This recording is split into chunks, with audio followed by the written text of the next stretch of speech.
Ah, voilà, nous avons François. Mais François il va falloir pivoter, mon cher François. Bonjour François, de 90 degrés pour avoir une bonne image. Je le voyais déjà dans le... Voilà. Alors là, c'est bien, c'est beaucoup mieux. Et, Je ne sais pas, je ne sais pas, je ne sais pas. alors déjà, là, on est à l'endroit. Vous êtes à l'endroit. Par contre, si vous pouviez mettre maintenant paysage, ce serait parfait. Et sinon, tant pis, on restera comme ça. Ce sera toujours mieux que la première image. On laisse à François le temps de régler en plein été. Il nous fait le plaisir de venir. Il n'a pas l'assistance habituelle de son staff. Ah ben, il a disparu. Ah, ben écoutez, on va attendre qu'il revienne. J'espère que la technique aussi de géopolitique profonde va pouvoir l'aider. S'il doit rester, non pas en paysage, mais comme ça, on l'admettra bien volontiers. On ne va pas rendre les choses plus difficiles qu'elles ne le sont déjà. Voilà, donc nous avons, eh bien, j'ai pu voir le chat fort dissipé depuis tout à l'heure. Alors, on va peut-être réadmettre François, mais lui demander de repivoter à 90 degrés, et tant pis après s'il... et alors, est-ce qu'on pourrait... Qu'est-ce que fait la technique? J'espère qu'elle doit être... Ah ben voilà, François, Je c'est peux déjà le mieux. mettre comme ça, mais je n'arrive pas à le mettre horizontal. Enfin, je peux le mettre horizontal, mais en basculant le. Oui, écoutez, Mon téléphone. c'est déjà mieux qu'avant, et c'est toujours mieux que rien. Donc, on pardonne bien évidemment à François de bouger. Voilà, voilà, voilà. Je n'ai pas mon technicien habituel, Et donc voilà, c'est ce que j'expliquais. C'est ce que j'ai expliqué pendant votre absence. Voilà, vous n'ayez pas le staff technique, mais vous nous faisiez quand même le plaisir de venir, et donc on en est très heureux. Et on va accepter bien volontiers l'image comme ça. Si à un moment donné, avec la technique, on arrive à vous repositionner, tant mieux. Et sinon, on continue. Voilà. Alors, bien déjà, bonjour François, bienvenue dans cette matinale. Eh bien, bonjour Nicolas Stocker et bonjour à tous les auditeurs de GPTV. Ça fait toujours plaisir de vous revoir, surtout quand les événements ne cessent de se précipiter sans arrêt, sans arrêt. Il y a l'histoire s'écrit à toute vitesse en ce moment, hein. Oui, exactement. Ben justement, moi j'ai envie de vous poser tout de suite une première question sur la Russie, l'Ukraine, les États-Unis. Le sommet d'Alaska est commencé par l'international. On verra peut-être à développer du national plus tard. On a le temps, de toute façon, donc d'affiner nos analyses. Donc, mon cher François, comment est-ce que vous envisagez ce vendredi 15 août 2025, ce sommet, cette poignée de main, cette médiatisation à l'extrême de cette rencontre qui est arrivée finalement au moment même où on attendait plutôt des rétorsions et la tension plus grandissante entre Trump et Poutine. Alors, je pense qu'il faut revenir un petit peu d'abord sur le contexte général et sur les personnalités des acteurs. J'ai dit depuis plusieurs mois, je vous l'avais déjà dit, je crois, ici sur cette antenne et ailleurs, je crois qu'on a affaire à deux personnalités qui sont quand même très différentes. L'une, c'est Donald Trump, qui fondamentalement est un joueur de poker menteur, et quelqu'un qui aime faire des deals. Il le dit lui-même, hein, c'est-à-dire des accords. C'est un businessman américain qui ne s'embarrasse pas de beaucoup de considérations. Il tente, il fait des coups et puis si ça marche, ça marche. Si ça marche pas, ben il change de pied sans vergogne. On l'a vu comment il a négocié les accords pour monter les droits de douane. Il est parti du principe, comme ça, il a affirmé, comme on dit dans la fable, ego nominor leo, hein, parce que je m'appelle le lion, parce que je suis le plus fort.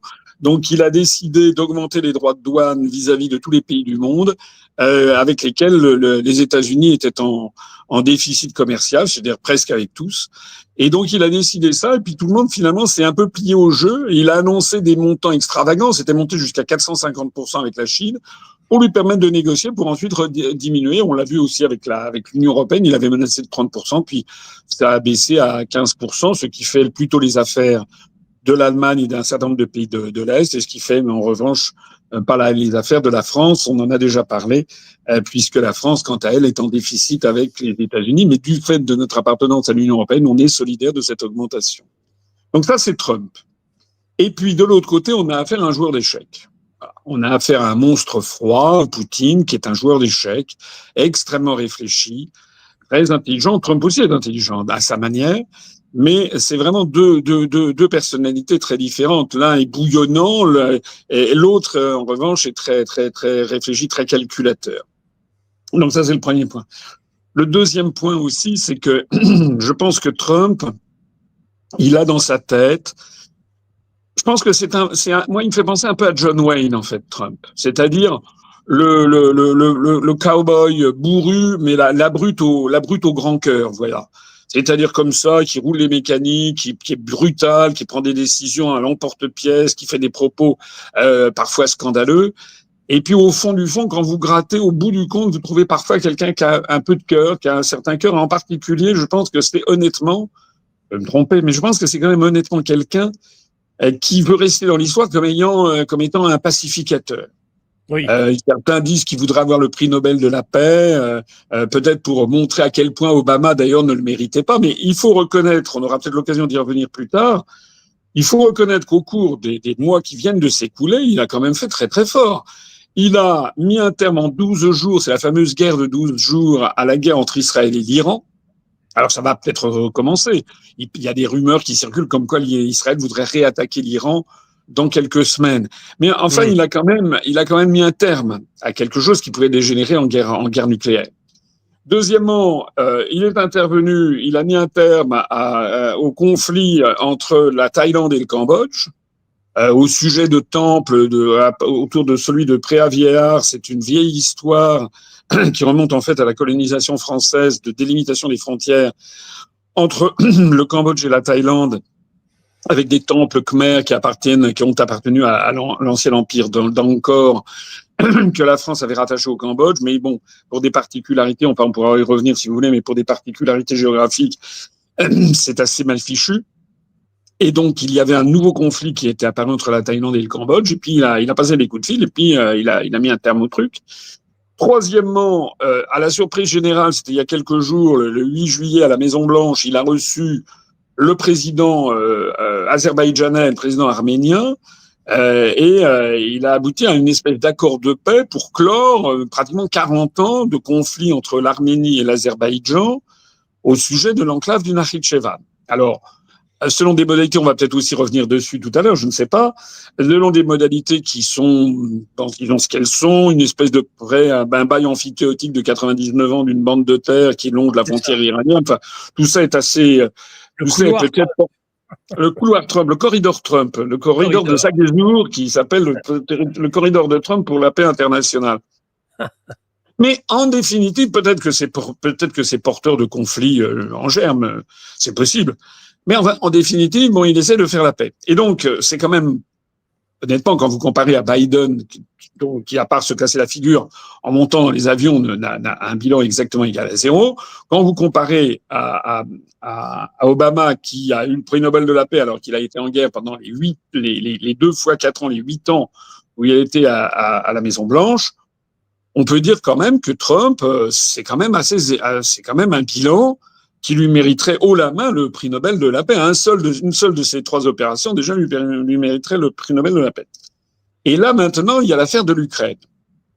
Et donc, je pense que Trump, il a, dans le fond de sa tête, à la fois parce que c'est un businessman, et à la fois parce que il veut laisser dans l'histoire l'image de quelqu'un qui aura rétabli la paix, je pense qu'il est prêt à beaucoup de concessions en allant en Alaska, dans un endroit qui a d'ailleurs été savamment choisi, puisque qui dit Alaska dit alliance franco-russe, russo-américaine, pardon, puisque l'Alaska appartenait à la Russie jusqu'au traité de 1863, je crois, lorsque ça a été vendu 7 millions de dollars par Alexandre II, je crois, aux États-Unis d'Amérique.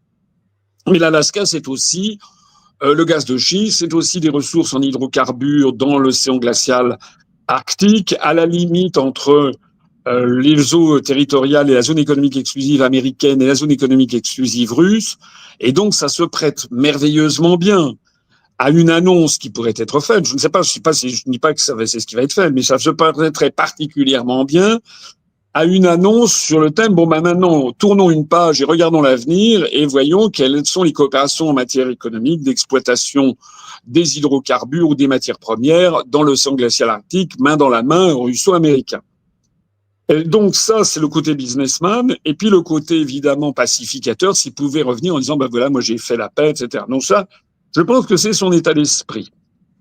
L'état d'esprit, alors ça c'est l'état d'esprit, mais il y a par ailleurs l'état d'esprit de Poutine. Lui, je pense que il est prêt à écouter, mais comme disait Confucius, écoutez les paroles, mais observez les actes. Or, les actes, c'est quoi? Ben, c'est qu'en ce moment, ça c'est vraiment très très significatif ce qui est en train de se passer, c'est que depuis 48 heures, le front ukrainien semble s'effondrer. C'est-à-dire que on a l'impression que les Russes se sont dit, dans la perspective de la réunion au sommet, il faut tout faire pour que le front ukrainien s'effondre. Est-ce que ça semble cette nuit encore? Il se trouve que les forces russes qui sont dans le Donbass ont contourné la ville de Pokrovsk, sont arrivées près d'une ville qui s'appelle Dobropia, qui est une ville minière, mais qui se situe sur l'axe routier qui va de Dniepropetrovsk d'un côté, jusqu'à Slaviansk et Kramatorsk de l'autre. C'est une espèce de route de 250 kilomètres. Et ça, c'est un nœud routier. C'est-à-dire que les troupes russes ont avancé non pas de 12 kilomètres, mais on dit maintenant de 18 à 20 kilomètres d'un seul coup. Ça change tout. C'est une véritable, ça fait penser, si vous voulez, comment? C'est une nouvelle guerre de mouvement. Il y a une percée. Oui, ça fait penser depuis 3 ans. On est passé de la guerre d'attrition à peut-être à nouveau une guerre de mouvement. Voilà, ça fait penser un peu à l'effondrement allemand en 1918, où après des années d'un seul coup, tout s'est effondré. Ça fait penser aussi, je sais pas, à l'effondrement du Sud-Vietnam en 75, où en quelques semaines, d'un seul coup, tout s'est effondré. Donc, il n'est pas exclu, je ne dis pas que ça va être le cas, mais il n'est pas exclu quand même qu'on soit à la veille d'un effondrement général de l'armée ukrainienne parce qu'ils sont complètement submergés par la force militaire, par le découragement, par de moins en moins de soldats. Ils en sont à recruter maintenant. Vous avez vu des personnes de plus de 60 ans. Il y a même des témoignages de gens qui, parmi les soldats, il y avait des trisomiques, enfin des handicapés. Enfin, c'est affolant, c'est affreux en fait ce qui se passe.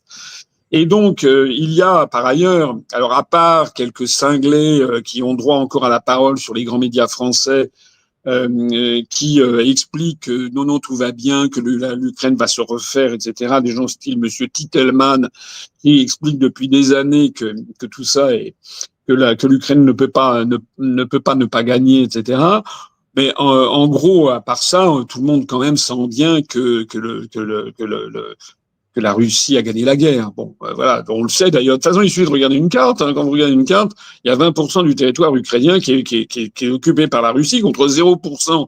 Et ça, ce qui était absolument extraordinaire dans ces analyses que l'on voit, c'est que au sujet de cette réunion, on a des commentateurs qui font comme si l'Ukraine avait son mot à dire et les Européens aussi, comme s'ils étaient à débattre. Mais non, malheureux vaincu. Enfin, dans une guerre, quand quelqu'un est battu, il est battu. Et puis voilà. En fait, je pense que ce que cherche peut-être pas Poutine, mais il est sûr que dans son entourage, il doit y avoir des gens qui aimeraient que ce soit ce qu'on appelle une capitulation sans condition. Voilà. C'est-à-dire que l'Ukraine dit, voilà, j'ai perdu, donc c'est ce qu'a fait l'Allemagne le 9 mai 1945, ce qu'a fait le Japon le 1er septembre 1945, capitulation sans condition quand on a été battu. Voilà.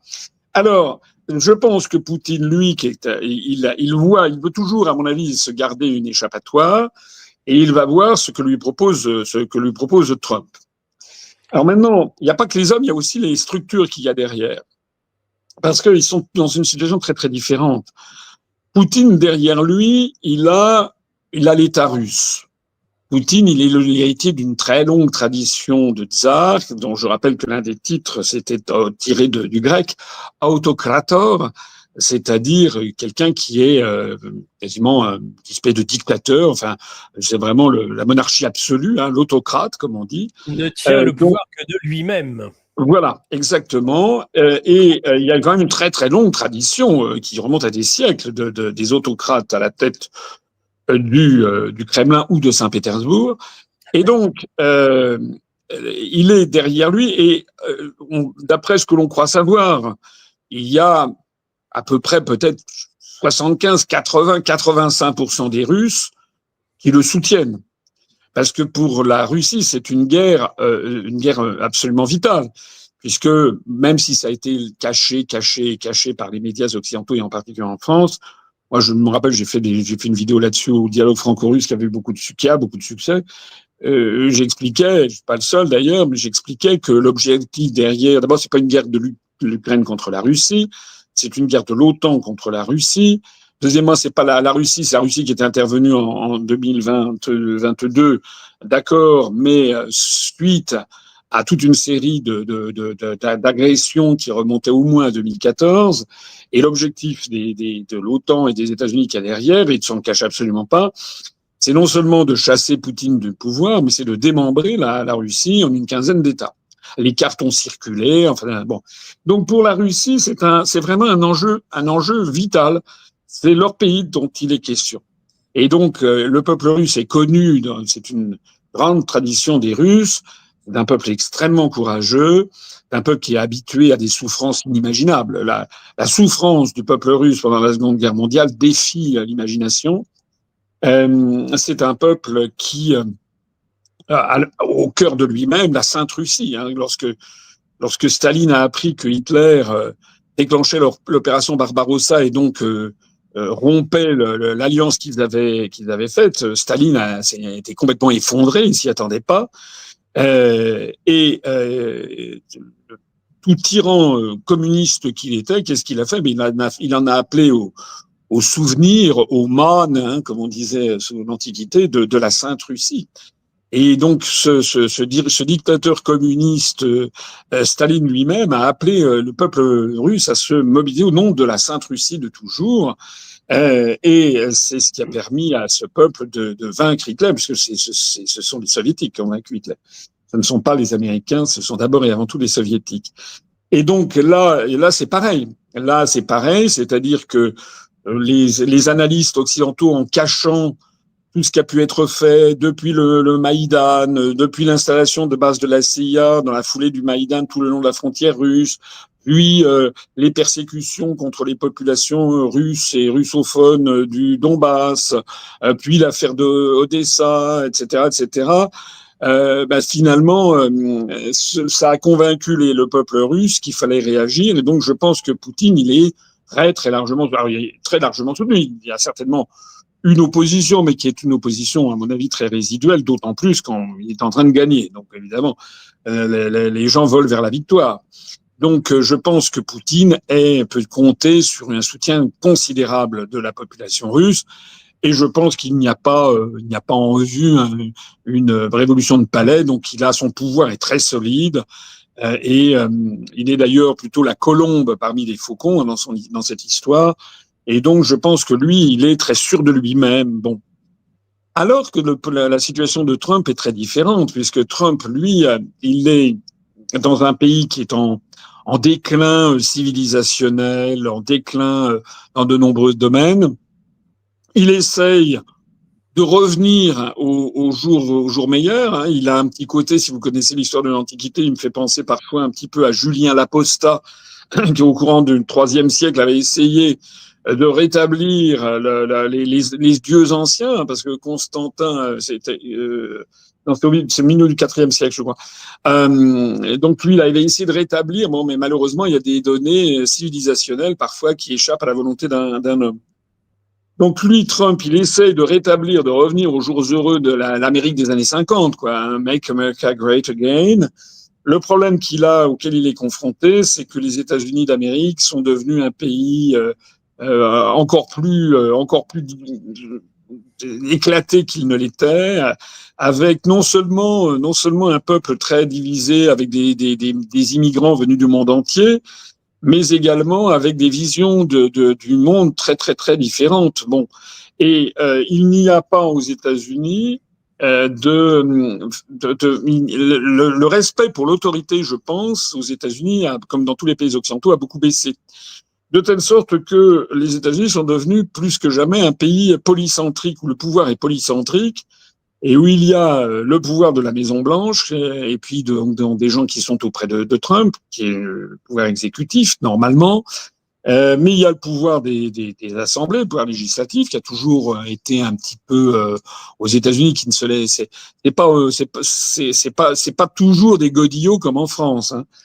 Et puis il y a le pouvoir de ce qu'on appelle le deep state, l'État profond, avec notamment le complexe militaro-industriel d'un côté, les lobbies de toute nature, le AIPAC, le lobby pro-israélien qui est très connu, mais aussi vous avez un lobby musulman, enfin un lobby avec le Qatar, l'Arabie Saoudite, vous avez des lobbies pro-chinois, des lobbies pro-taïwanais, vous avez toute une série donc sans compter les démocrates qui essayent par ailleurs de saper tout ça. Vous avez, j'allais l'oublier, le lobby woke, le lobby pro-LGBT, etc. Donc tout ça, ça s'agite, ça fait des États-Unis une espèce de marmite, hein, de chaudron où bouillonnent ça tire à hu et à dia. Et dans cet univers-là, Trump, il est obligé de se battre dans tous les sens. Vous avez vu que c'était, je crois, hier, qu'il a appelé la garde fédérale pour essayer de rétablir l'ordre dans Washington, D.C., considérant qu'il y a maintenant à Washington que c'est devenu un véritable coup de gorge, c'était déjà le cas il y a 20 ans, mais maintenant c'est devenu quelque chose de dingue. Et vous savez que Washington, D.C., la capitale fédérale, est aux mains des démocrates. C'est lors des élections présidentielles, il y a 80-85% des électeurs à Washington, D.C. Qui votent démocrate. Enfin, qui votaient démocrate. Oui. Donc, c'est aussi un coup contre les démocrates. Ça veut donc dire que Trump, il est obligé de se battre sur énormément de fronts en même temps. Il y a les élections de mi-terme qui arrivent dans un an, un peu plus d'un an.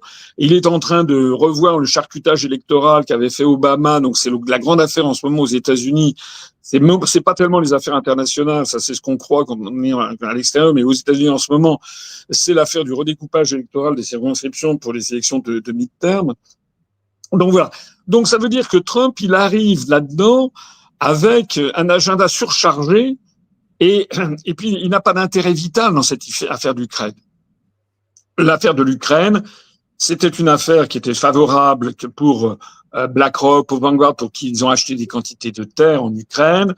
Il y a les rumeurs concernant les laboratoires secrets qui auraient été établis américains en Ukraine, des laboratoires pharmaceutiques secrets. Il y a toute une série de rumeurs. Mais Trump considère fondamentalement que c'est pas crucial pour les États-Unis d'Amérique. Voilà. Donc quand on a les deux personnalités d'un côté et les deux contextes derrière. On voit bien que dans cet univers, la réunion qui doit se tenir vendredi est une réunion assez inégale, puisque en fait, je pense que Trump voudrait en finir au plus vite, parce qu'il a d'autres chats à fouetter, parce qu'il voudrait apparaître comme ayant été le pacificateur, parce qu'il veut faire du business, etc. Parce qu'il en a par-dessus la tête de cette guerre qui a été lancée par Biden, il ne cesse de le dire. Donc il est pressé par le temps. En plus de ça, il a les élections de mi-terme dans un an, hein, donc il aimerait pouvoir arriver aux élections de mi-terme en ayant conclu la guerre en Ukraine. Donc tous ces éléments font que Trump est pressé, alors que Poutine ne l'est pas. Alors il l'est un petit peu parce qu'il y a des gens qui disent oui, les Russes commencent à se lasser. Il y a quand même eu des dizaines de milliers de morts russes, faut pas l'oublier. Mais enfin c'est rien par rapport à l'hécatombe qui est en Ukraine. Et puis il y a des gens qui disent oui, mais il commence à y avoir des problèmes économiques. Ça fait un peu rigoler quand on compare la situation de la Russie à la situation de la France.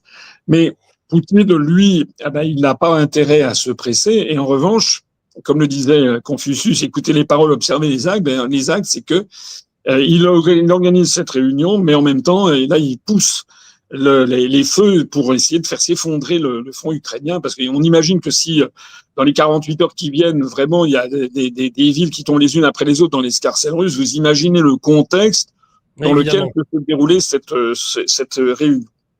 Alors, une fois qu'on a dit tout ça, il reste encore deux autres acteurs, enfin, un acteur et un groupe d'acteurs. Ceux qui restent, c'est Zelensky. Alors, Zelensky, qu'est-ce que vous voulez que je vous dise? Il est, je pense que c'est vraiment la calamité pour le peuple ukrainien, cet homme.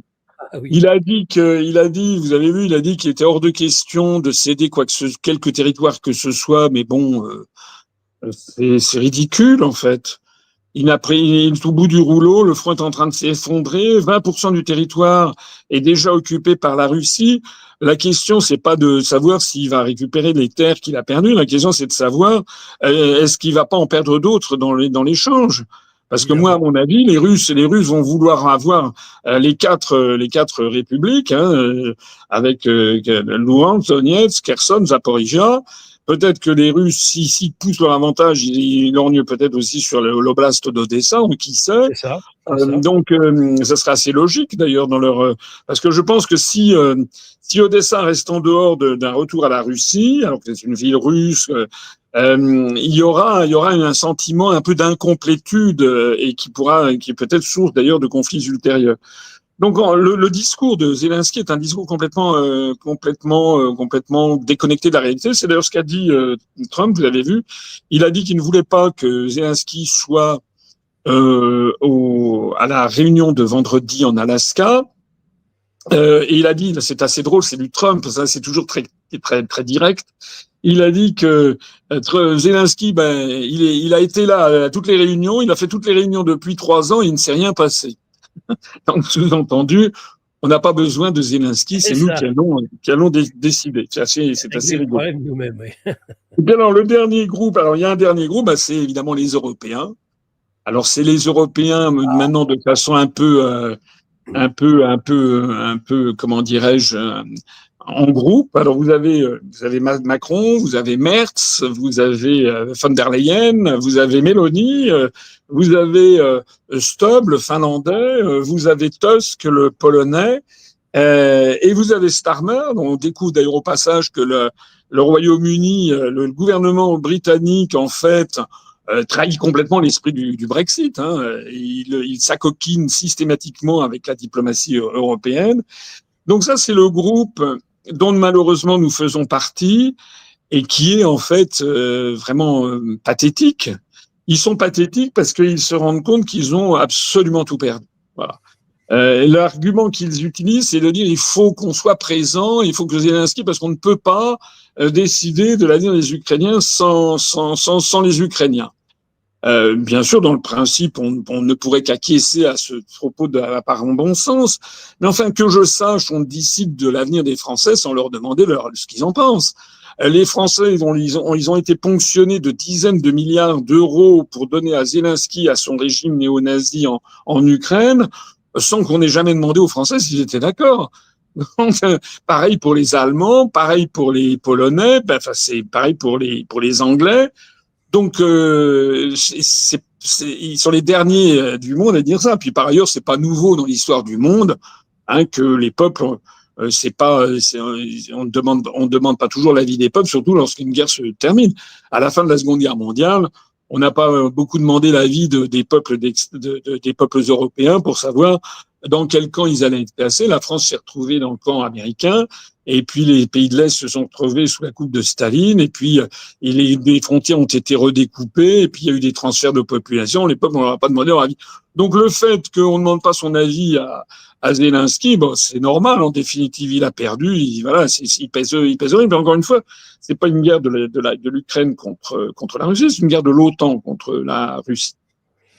Mais alors le problème qui se pose aussi, c'est que si on y réfléchit bien, Trump, il pourrait avoir un bilan finalement pas mal s'il topait avec Poutine assez rapidement. Ouais. Parce que finalement, le bilan pour les États-Unis n'est pas si mauvais que ça. Puisque d'une part ils ont avec cette affaire d'Ukraine ils ont détruit l'Europe en fait, ils ont détruit l'industrie européenne, ils ont détruit le gazoduc Nord Stream. Aucun Européen ne cherche toujours à avoir le fin mot de cette histoire. Moi, tout le monde est au courant, mais donc ils ont détruit le gazoduc Nord Stream, ils ont donc renchéri considérablement le coût de l'énergie en Europe. Ils sont en train de détruire l'industrie européenne avec maintenant le nouveau coup de boutoir, c'est les droits de douane dont je parlais tout à l'heure. Trump va pouvoir négocier avec Poutine. Il va peut-être négocier des places privilégiées pour des entreprises américaines en Russie. C'est tout à fait possible. Il est possible Exactement. que des entreprises américaines d'automobiles, par exemple, prennent la place de, je sais pas, de que nous avions, et puisque nous sommes dans le mauvais camp. Et on continue à soutenir Zelensky contre. Enfin, il y a un petit côté, vous savez, Sigmaringen. Hein, vous savez, à la fin de la Seconde Guerre mondiale, lorsque le gouvernement de Pétain avait été embarqué par les Allemands en Allemagne au château de Sigmaringen, on continuait à vivre dans un état irréel. Donc l'Europe et continuant encore à soutenir l'Ukraine, elle se place dans la position où Poutine n'a strictement rien à donner aux Européens, et s'il veut négocier, il peut donner quelque chose aux Américains. Donc moi, je verrais assez bien qu'il y a un accord, parce que c'est les deals, c'est ce que cherche Trump, où Trump dit, voilà, vous savez qu'il y a une espèce de tour de passe-passe, il est parvenu à un accord avec Poutine, que Poutine, donc, on lui laisse tout le Donbass, les 4 républiques, voilà. En revanche, Odessa qui est conservé par l'Ukraine avec un débouché sur la mer, et puis l'Ukraine n'entrera pas dans l'OTAN, et ça c'est quand même les États-Unis qui en décident, conformément à ce que voulait Poutine. Mais dans le même temps, il annonce un grand accord des gros big business, des accords d'investissement conjoints sur l'exploitation des nodules polymétalliques ou des hydrocarbures ou des terres rares dans la Sibérie extrême-orientale, ou des co-entreprises dans l'océan glacial arctique, qui a du big business. Voilà. Je dirais bien, ça c'est le paquet cadeau qui d'ailleurs comporterait une dose de réalité, où vous auriez Wall Street et vous auriez un certain nombre d'entreprises américaines qui iraient dans le scénario, dans le narratif de Trump, et diraient, mais finalement c'est très très bien, etc. Et puis en même temps, vous auriez toute la presse américaine qui gloserait sur l'effondrement de la perte géostratégique majeure pour l'Europe, et l'Europe là-dedans n'ayant plus que ses yeux pour pleurer. Voilà. Alors la seule chose dans ce scénario que j'évoque, c'est est-ce que Poutine est prêt à transiger en ce moment? Est-ce que Poutine est prêt, dans le scénario que je viens de dire, par exemple, à laisser tomber l'oblast d'Odessa? Est-ce que Poutine est prêt à pas pousser son avantage alors que quand même, d'abord il doit être poussé dans les reins par ses collaborateurs qui doivent lui dire il faut tout accepter. Est-ce que Poutine serait prêt même? Il y a des gens qui ont évoqué, vous savez, je crois que c'était dans le Wall Street Journal, qu'il y ait une espèce d'accord sur la ligne de cessez-le-feu, mais comme la ligne de cessez-le-feu, elle bouge très très vite en ce moment, je pense que c'est aussi une des raisons pour lesquelles ça bouge, c'est que on peut pas avoir un accord sur une ligne de cessez-le-feu qui bouge à toute allure. Donc, est-ce que Poutine est prêt à mettre un petit peu d'eau dans son vin, est prêt à ne pas aller jusqu'au bout, est prêt à ne pas récupérer l'oblast d'Odessa qui lui permettrait de faire la jonction avec la Transnistrie? Je ne sais pas. Est-ce que Poutine, c'est l'un des mystères. Mais si Poutine est prêt à ça, moi, je n'exclus pas totalement qu'il y ait une surprise du chef, qui est celle que je viens de dire, où Trump expliquerait que, mais il l'a déjà fait à plusieurs égards. Rappelez-vous comment cette affaire s'est terminée, le conflit, la guerre des 12 jours Israël-Iran.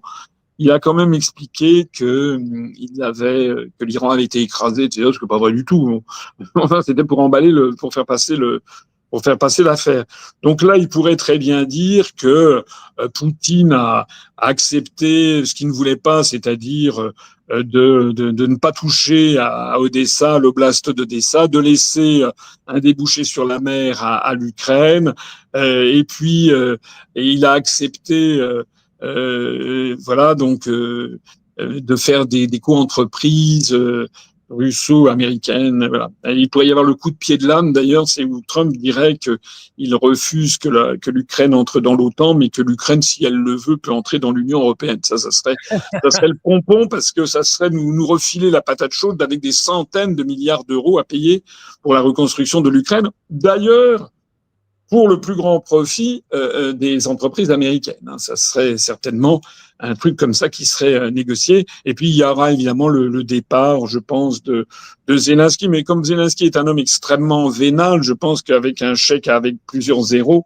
il pourrait peut-être dégager, ou alors une balle dans la tête, c'est possible aussi. Enfin, ça fait partie des méthodes américaines et russes, d'ailleurs. Donc, voilà comment je vois les choses, mais il ne faut pas exclure du tout que il y a une telle pression à l'intérieur des États-Unis par notamment les lobbies dont je parlais tout à l'heure, plus la pression nocive des Européens, pour que Trump finalement ne veuille pas trop transiger, qu'il se dise qu'il peut pas revenir avec l'accord dont je viens de vous parler, qu'il faut quand même donner l'impression que Poutine n'a pas gagné tout le Donbass, quoi. Je sais pas ce qui peut lui passer par la tête. Et à ce moment-là, il n'est pas impossible que ça se termine par un fiasco, hein, que ça reparte. Et à ce moment-là, si c'était un fiasco, je pense que Trump demanderait aux Européens de financer l'achat d'armes par l'Ukraine, qui seraient des armes américaines. Bon. Et je pense qu'à ce moment-là, Poutine accélérerait son opération sur le front de l'Ouest. Voilà comment je vois les choses. Hein, maintenant, chacun peut voir autrement. Est-ce que le risque de voir un accord, en tout cas de principe, entre Trump et Poutine ne peut pas pousser, et ce n'est pas déjà un peu le cas, les Européens et les Ukrainiens à tenter des provocations de dernière minute pour faire capoter un accord? Oui, c'est possible. Oui, c'est possible. Il y a des rumeurs sur les réseaux russes actuellement sur ce sujet. Oui, c'est possible qu'il y ait une attaque sous faux drapeau, qu'il y ait quelque chose de cette nature. Parce que ce qu'il faut bien comprendre, c'est que cette affaire ukrainienne, c'est quand même vraiment un tournant géopolitique. Si ça se termine comme je le pense, c'est-à-dire par un très grand succès, sinon un triomphe de la Russie. C'est quand même je pense que les États-Unis et Trump, ça sera le souci de Trump d'apparaître comme n'étant pas entraîné dans le désastre. C'est son intérêt aussi tactique, c'est-à-dire de montrer que c'est lui qui a négocié, que lui il a obtenu des choses pour les États-Unis d'Amérique, en faisant reporter la responsabilité, comme il le fait déjà, sur Obama et Biden, à juste titre d'ailleurs. Mais en revanche, s'agissant de l'Europe, c'est un désastre consommé.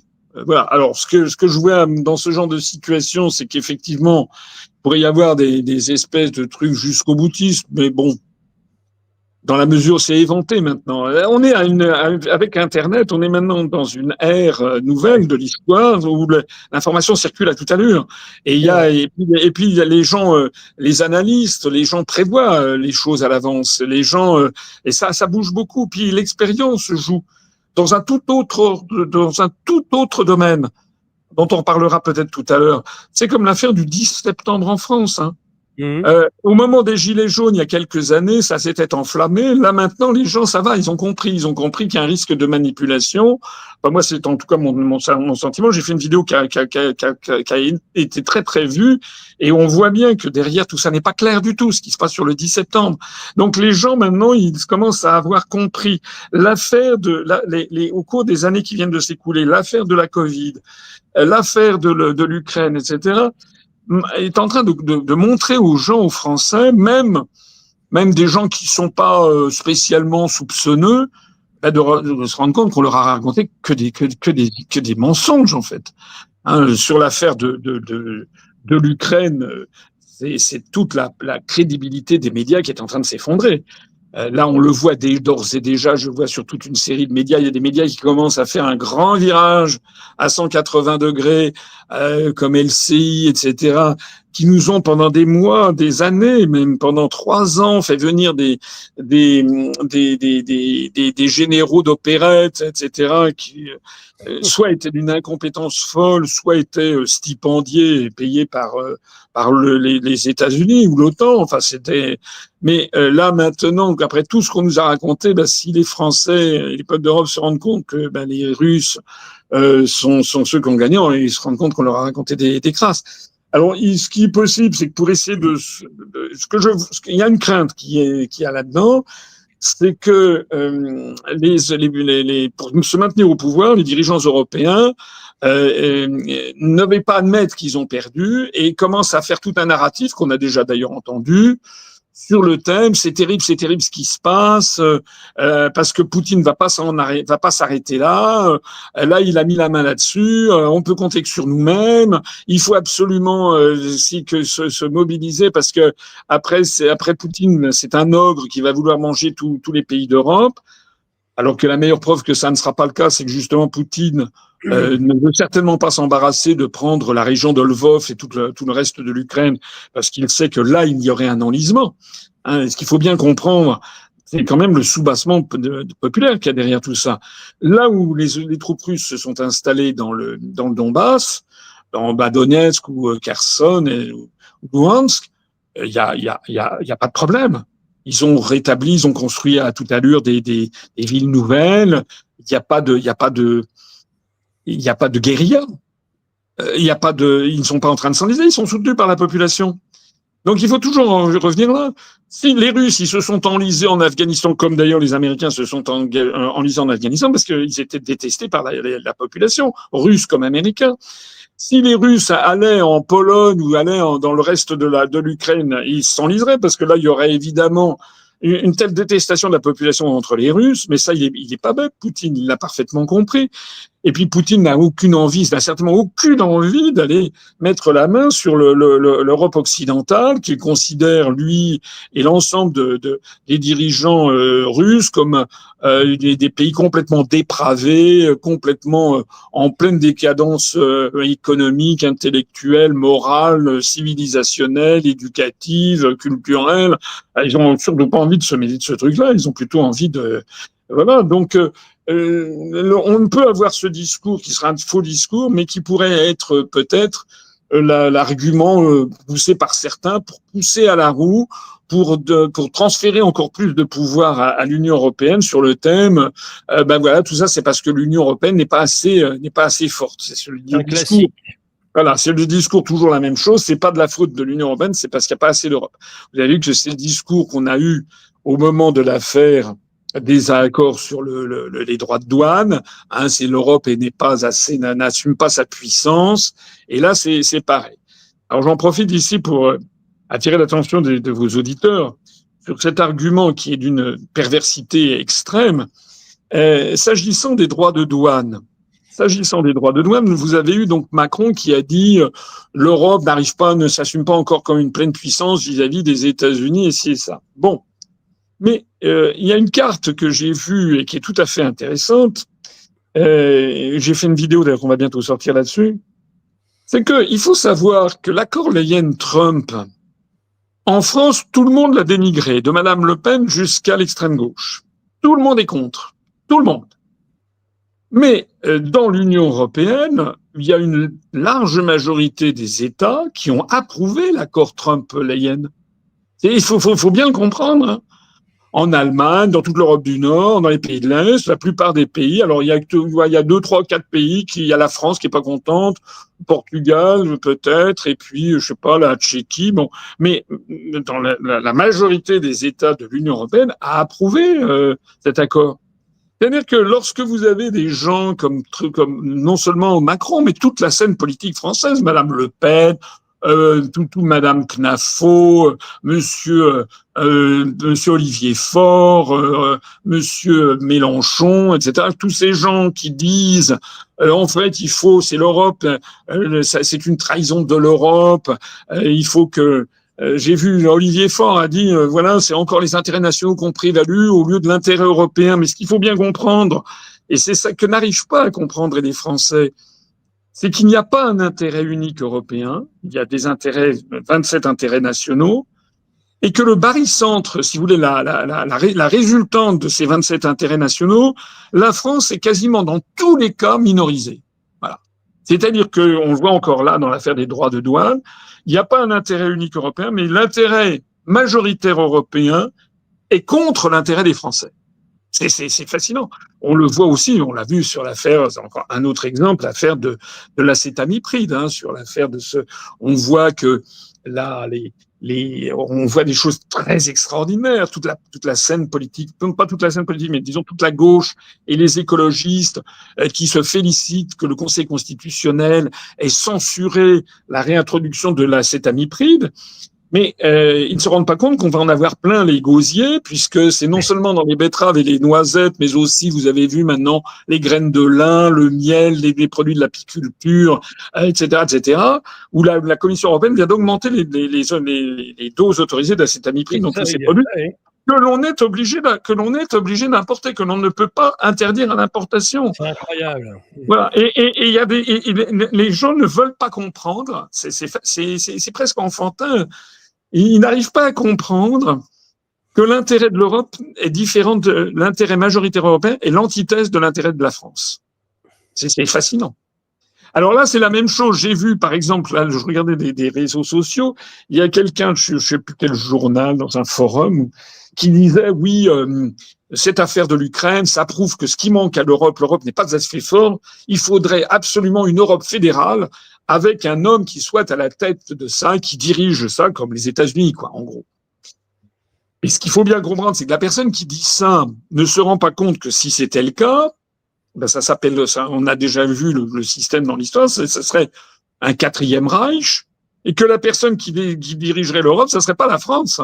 Ça serait sans doute un Allemand ou un faux né de l'Allemagne, un Néerlandais ou je sais pas quoi, et que la majorité des États dans beaucoup de domaines ayant une position totalement différente de la France serait minorisée. Voilà. C'est-à-dire qu'il faut bien comprendre que lorsque quelqu'un comme ça dit ce qu'il faut maintenant, il faut prendre les choses à bras le corps, il faut une Europe fédérale avec quelqu'un qui dirige, c'est quelqu'un qui, en fait, qui ne se rend pas compte de ce qu'il dit. Ça veut dire qu'en fait, ce qu'il dit, c'est que les Français, vous êtes maintenant un peuple soumis, subordonné, votre démocratie n'existe plus, vous allez subir et vous allez accepter des choses que vous refusez, comme par exemple, ça va de l'acétamipride jusqu'à aller faire la guerre à la Russie, etc.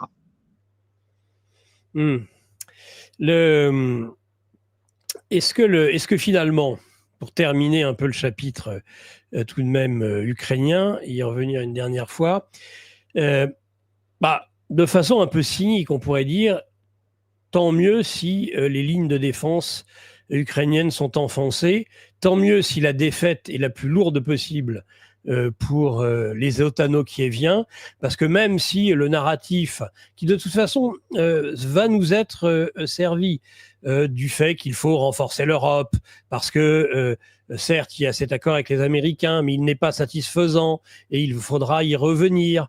Est-ce que finalement, nous qui souhaitons quand même que les choses changent profondément, est-ce que la mise en échec des régimes d'Europe de l'Ouest et l'humiliation que pourrait être une défaite en race campagne et une capitulation honteuse des Ukrainiens ne serait quand même pas le plus souhaitable pour ceux qui voudraient que les choses puissent changer, parce que souvent les régimes les plus honnis tombent après une défaite militaire?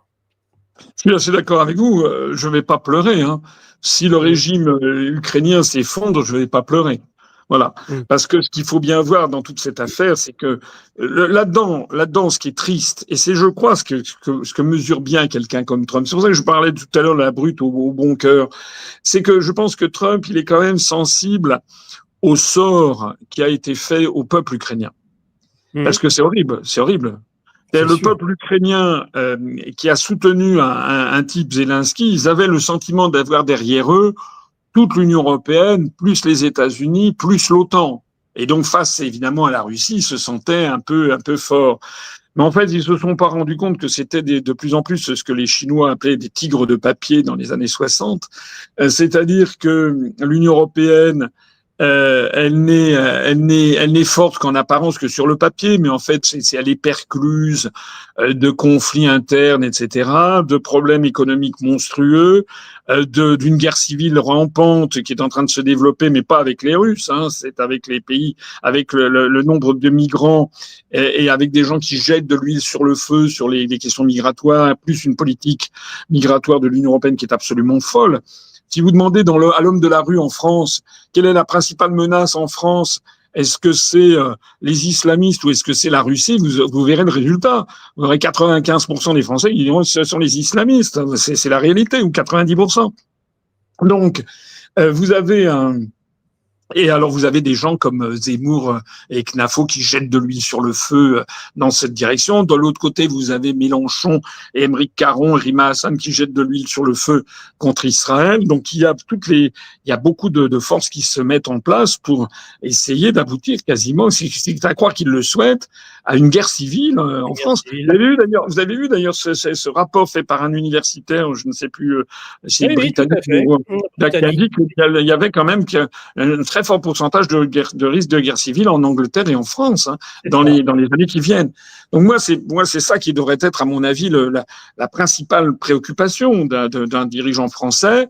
Ce que personnellement j'essaie de faire à mon humble niveau, c'est-à-dire d'essayer de proposer une solution qui rétablit la paix civile, qui essaie de rétablir l'amour de la France, de faire baisser les tensions, mais malheureusement, ça n'est pas le cas. Alors, je reconnais avec vous que que la meilleure des choses, ce serait un effondrement de l'Ukraine. Bien sûr, c'est horrible pour le peuple ukrainien, parce qu'il y a peut-être 800 000 morts, 1 million de morts, on le saura peut-être un jour. Un pays complètement ravagé, un pays, enfin pas complètement ravagé, mais dont une partie a été ravagée, plus exactement, que tout le nord-ouest n'est quasiment pas touché. Et puis un pays qui maintenant va pas ce qu'il va devenir. Mais c'est vrai que la meilleure des solutions, c'est que ça soit une débâcle tellement honteuse qu'il soit difficile de continuer à mentir. Moi, c'est comme ça que je vois les choses. Donc, je suis assez d'accord avec vous. Je ne pleurerais pas si c'est un effondrement de l'Ukraine. Je pense qu'il faudrait, si tel était le cas, il faudrait absolument et je pense que ça pourrait être le cas d'ailleurs, il faudrait absolument que Poutine soit grand seigneur, c'est-à-dire que il prenne les prises de guerre. C'était les buts de guerre d'ailleurs, hein, c'est de remettre la main sur les républiques du Donbass. Peut-être Odessa, mais peut-être ensuite, il ne faut pas oublier que c'est un peuple frère, hein, les Ukrainiens et les Russes. Ça remonte à des siècles. Il y a beaucoup de mariages mixtes, il y a beaucoup de Russes qui ont des ancêtres ukrainiens et réciproquement. Donc, ensuite, ils tendent la main à un gouvernement de Kiev changé. Parce que, encore une fois, ce qu'il faut bien comprendre dans toute cette affaire, c'est qu'on a voulu faire croire qu'il était normal que l'Ukraine soit défendue par les États-Unis et on fait semblant de ne pas comprendre que ça chiffonne les Russes. Bon, c'est pas raisonnable. Est-ce qu'on imagine l'inverse? Est-ce qu'on imagine que la Russie soit présente au Mexique avec des troupes et veuille mettre des bases le long de la frontière du Rio Grande? Ça va pas. Bon, tout le monde le comprend. Donc, il faut en fait faire preuve d'humilité.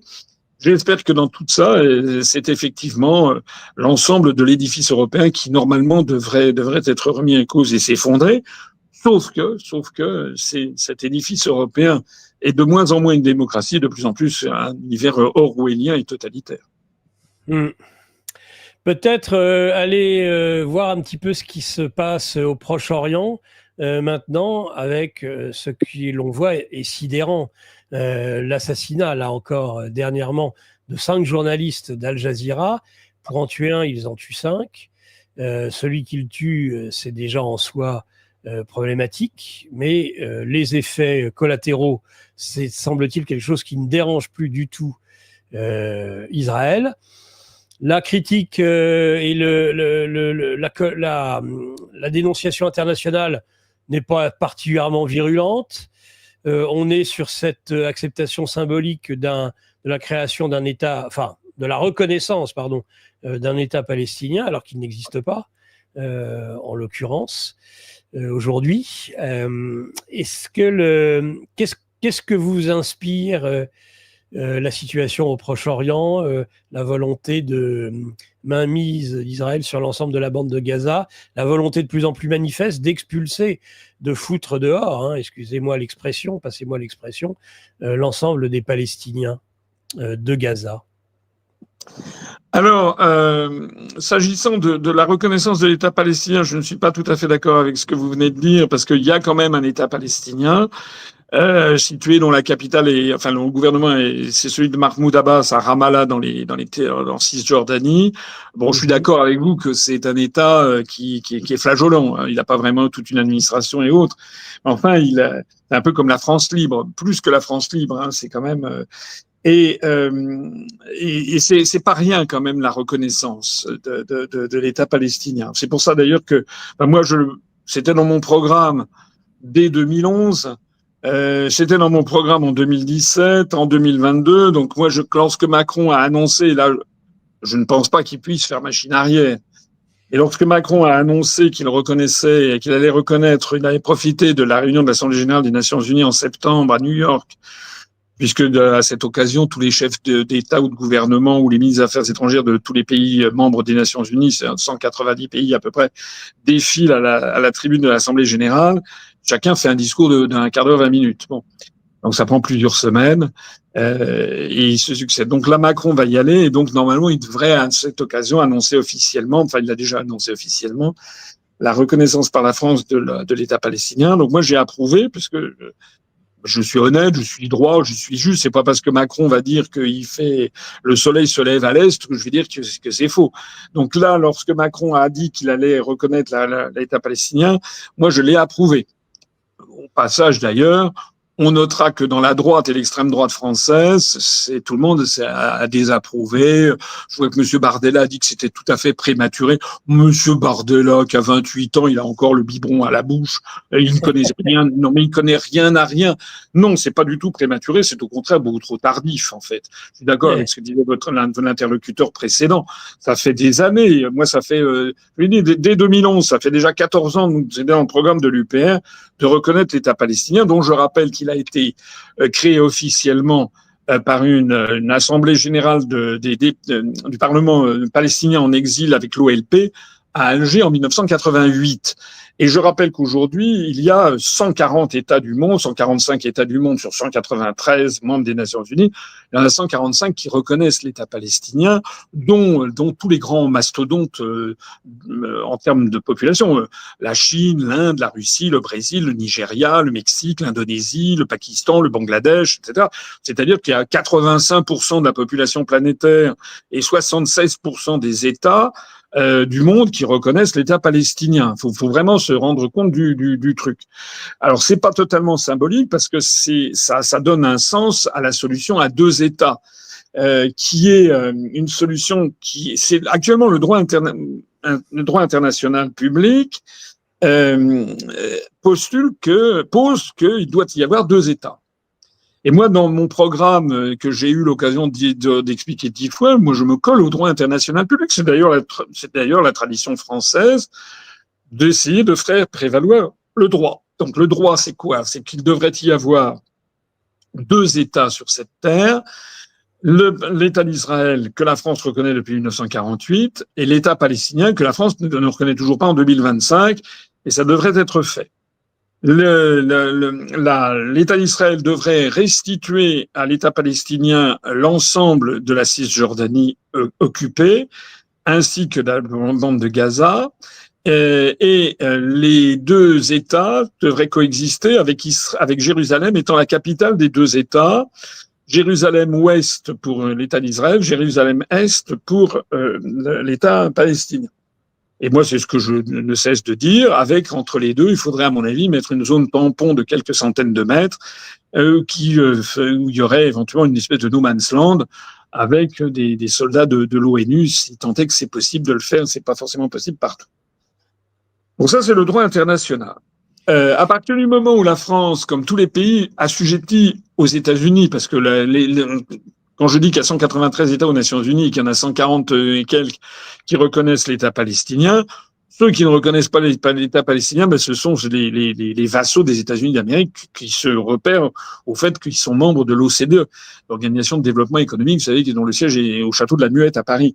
Donc, vous avez évidemment tous les pays d'Europe, vous avez le Japon, la Corée, vous avez l'Australie, la Nouvelle-Zélande, voilà, et puis le Canada. Bon, or, ce qui est notable, c'est que la décision annoncée par Macron, et ça, il faut le lui reconnaître, c'est peut-être, à mon avis, c'est peut-être la seule chose un peu historique et positive qu'il aura faite au cours de ces 10 ans de mandat, c'est que, vous avez vu, ça a déclenché un phénomène.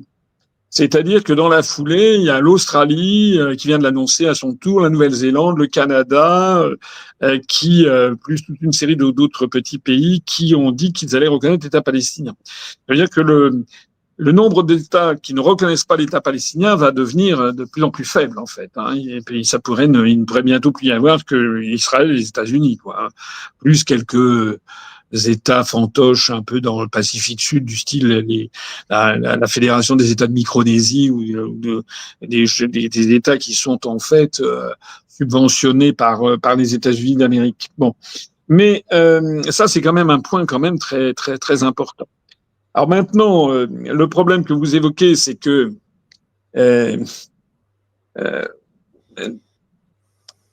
d'abord il faut bien distinguer Israël et Netanyahou.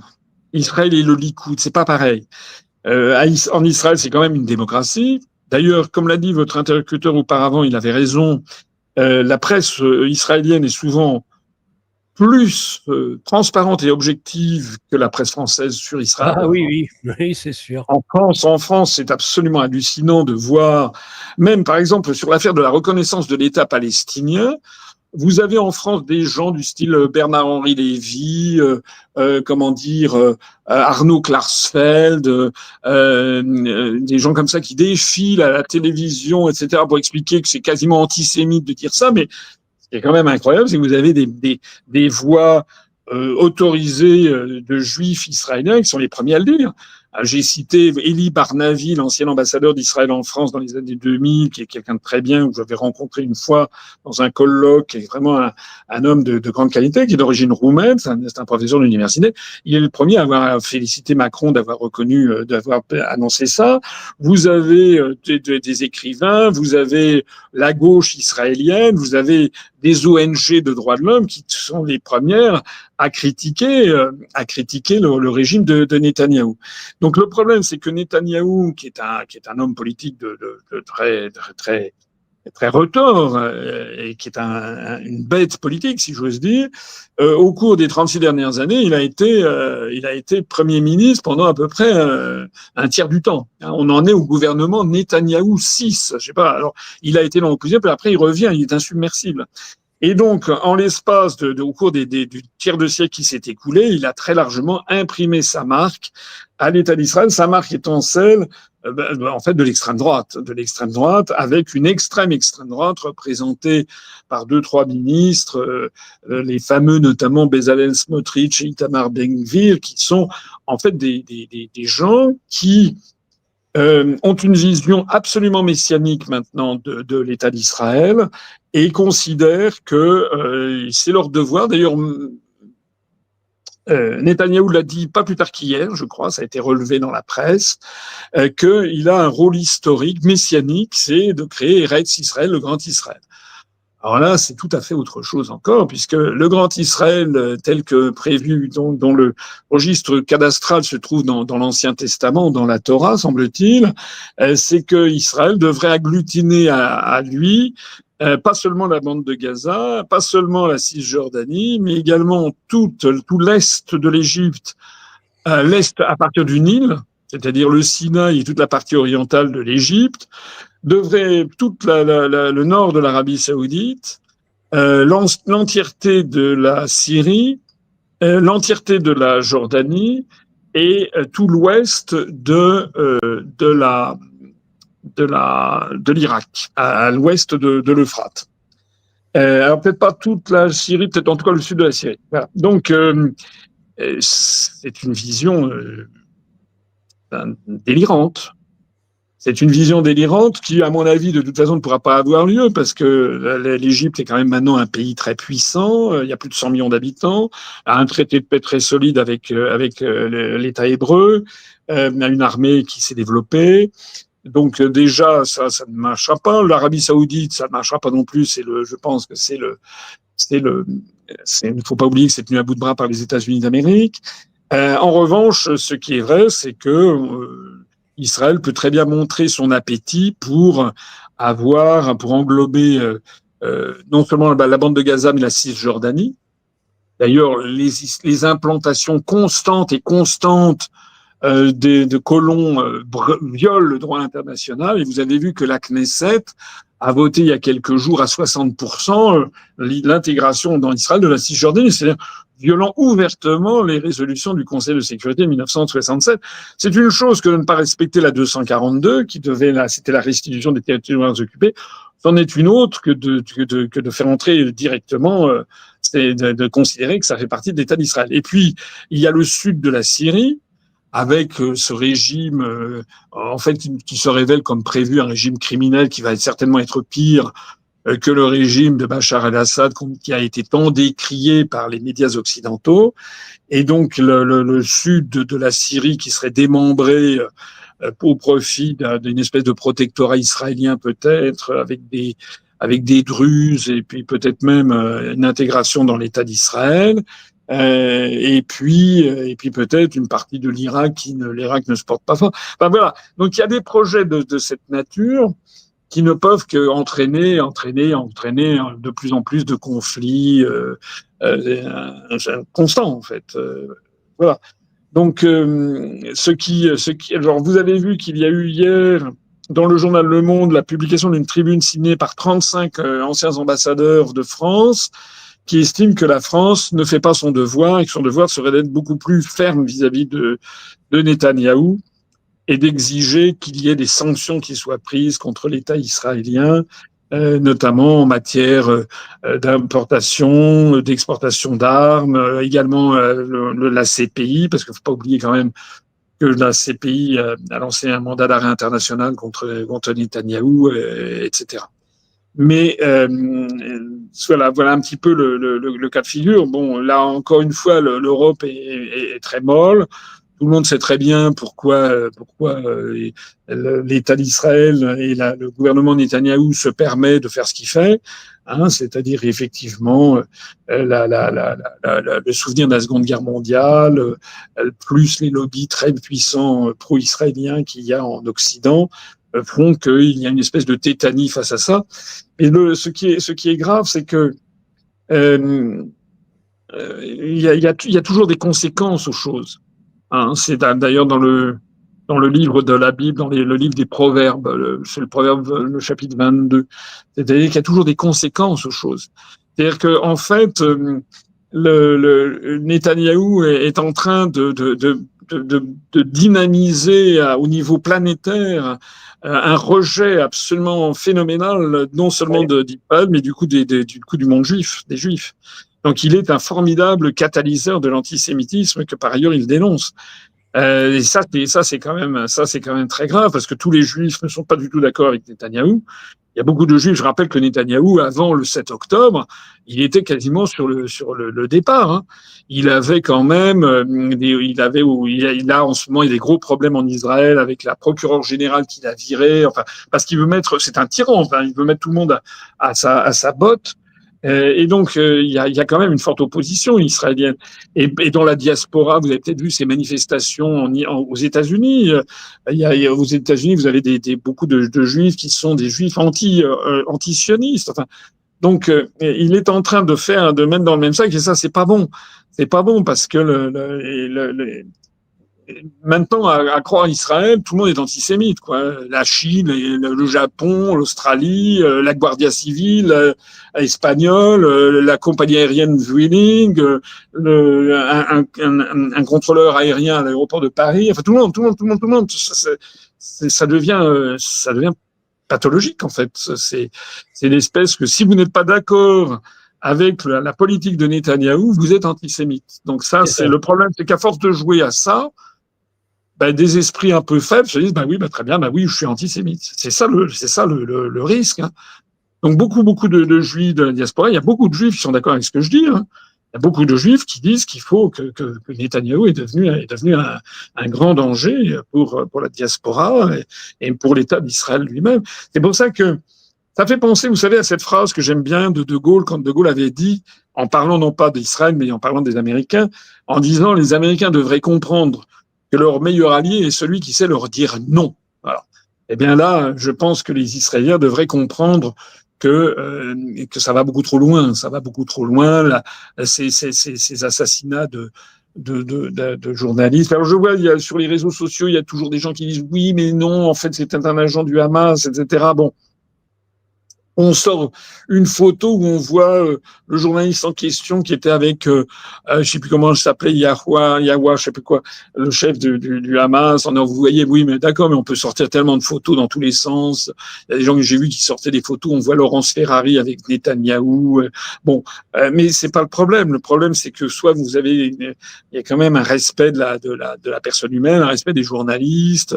Voilà, on va pas me dire que les 240 journalistes qui ont été tués à Gaza étaient tous des agents du Hamas. Faut arrêter le délire, quoi. Donc il y a un vrai problème, je pense, de dérapage, d'excès.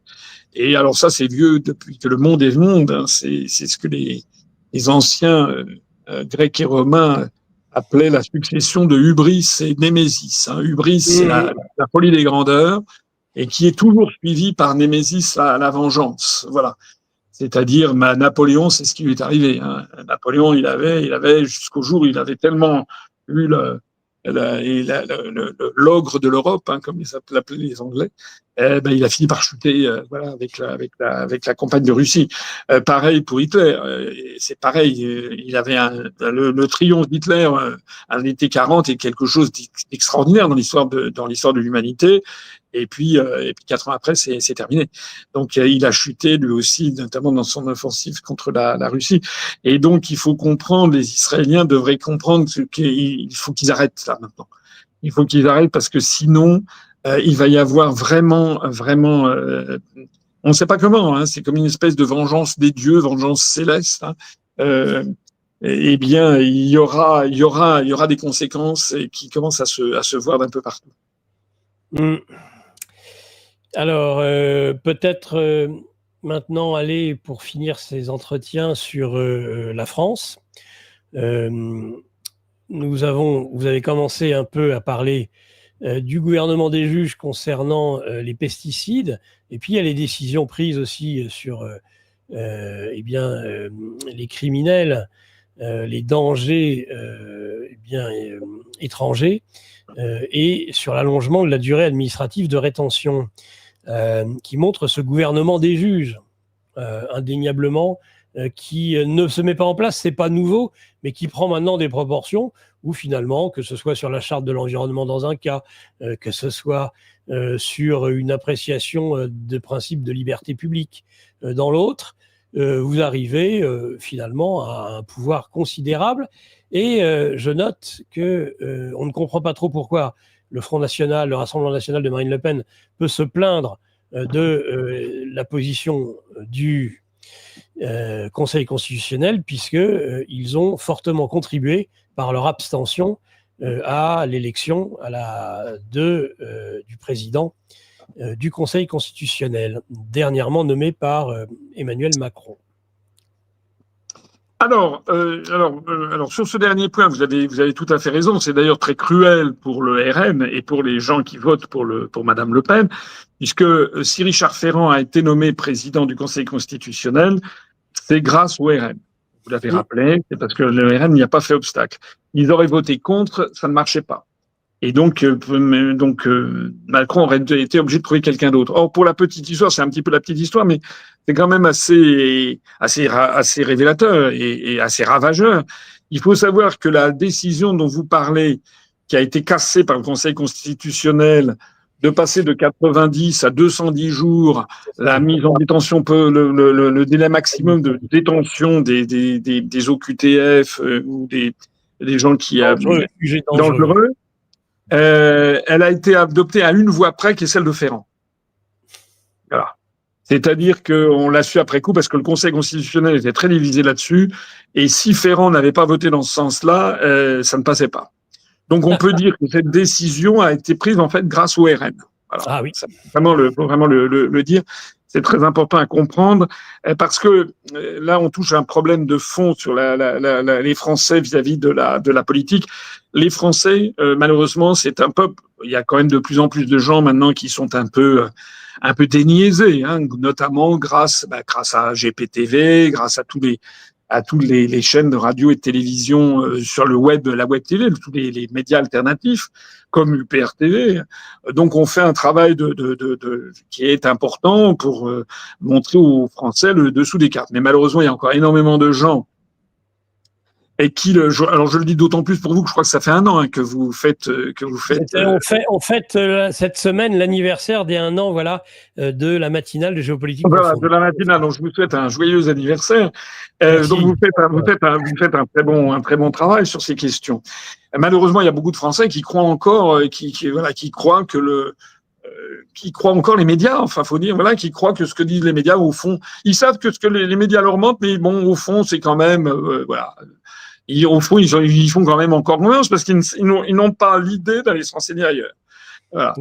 Et donc, on est dans cette situation. Alors, maintenant, sur le gouvernement des juges, c'est une tendance des pays occidentaux, mais qui est une tendance tout à fait funeste, parce que actuellement, maintenant, les plus grandes décisions sont prises, d'une part, je ne vais pas vous étonner en le rappelant, par la Commission européenne, par la Banque centrale européenne et par l'OTAN, les 3 organisations dont nous voulons sortir, mais également par la Cour européenne des droits de l'homme, c'est-à-dire des juges, qui est complètement infiltrée par les réseaux Soros, mais également par la Cour de justice de l'Union européenne, donc qui fait partie de l'Union européenne, mais également en France même, en franco-français, par le Conseil constitutionnel, le Conseil d'État, et également par toute une jurisprudence bâtie année après année par les juridictions normales, que ce soit juridiction administrative ou juridiction civile, qui décident, qui posent des principes qui touchent en fait à des décisions dont normalement c'est le peuple qui devrait les prendre. Alors on le voit là de façon caricaturale sur ce qui s'est passé au sujet de cette affaire d'OQTF. Je pense qu'il y aurait eu un référendum là-dessus, il y aurait eu 80%, 90% des Français qui auraient soutenu ce relèvement de la durée, parce qu'il suffisait de rappeler des cas épouvantables comme cette jeune femme qui s'appelait Philippine, je ne sais pas si vous vous rappelez, qui avait été violée, assassinée par justement quelqu'un qui avait déjà fait ça la même chose 7 ans avant. Bon. Donc là, on a affaire à des juges qui prennent un parti outrageusement contraire à l'opinion publique. Enfin, c'est fou. C'est fou. C'est fou. Et donc, ils interviennent sur des sujets absolument politiques. Et j'ajouterais également qu'ils le font dans un état d'esprit très particulier, je pense. C'est que ces magistrats de la juridiction suprême se prennent pour, pour des caïds de la pensée, de l'éthique. Ce sont des gens qui, en général, d'abord, ils sont très bien rémunérés. Hein. Ils ont le président du Conseil constitutionnel, sauf erreur de ma part, gagne plus d'argent, un salaire supérieur à celui du président de la République. Donc ce sont des gens qui sont très bien rémunérés, ce sont des gens qui vivent dans les beaux quartiers, et ce sont des gens qui ne sont pas confrontés aux problèmes auxquels sont confrontés les Français partout. Hein, voilà, notamment dans les banlieues ou dans le métro à 10h ou 11h du soir, ou dans les trains de banlieue, ou des trucs comme ça. Bon.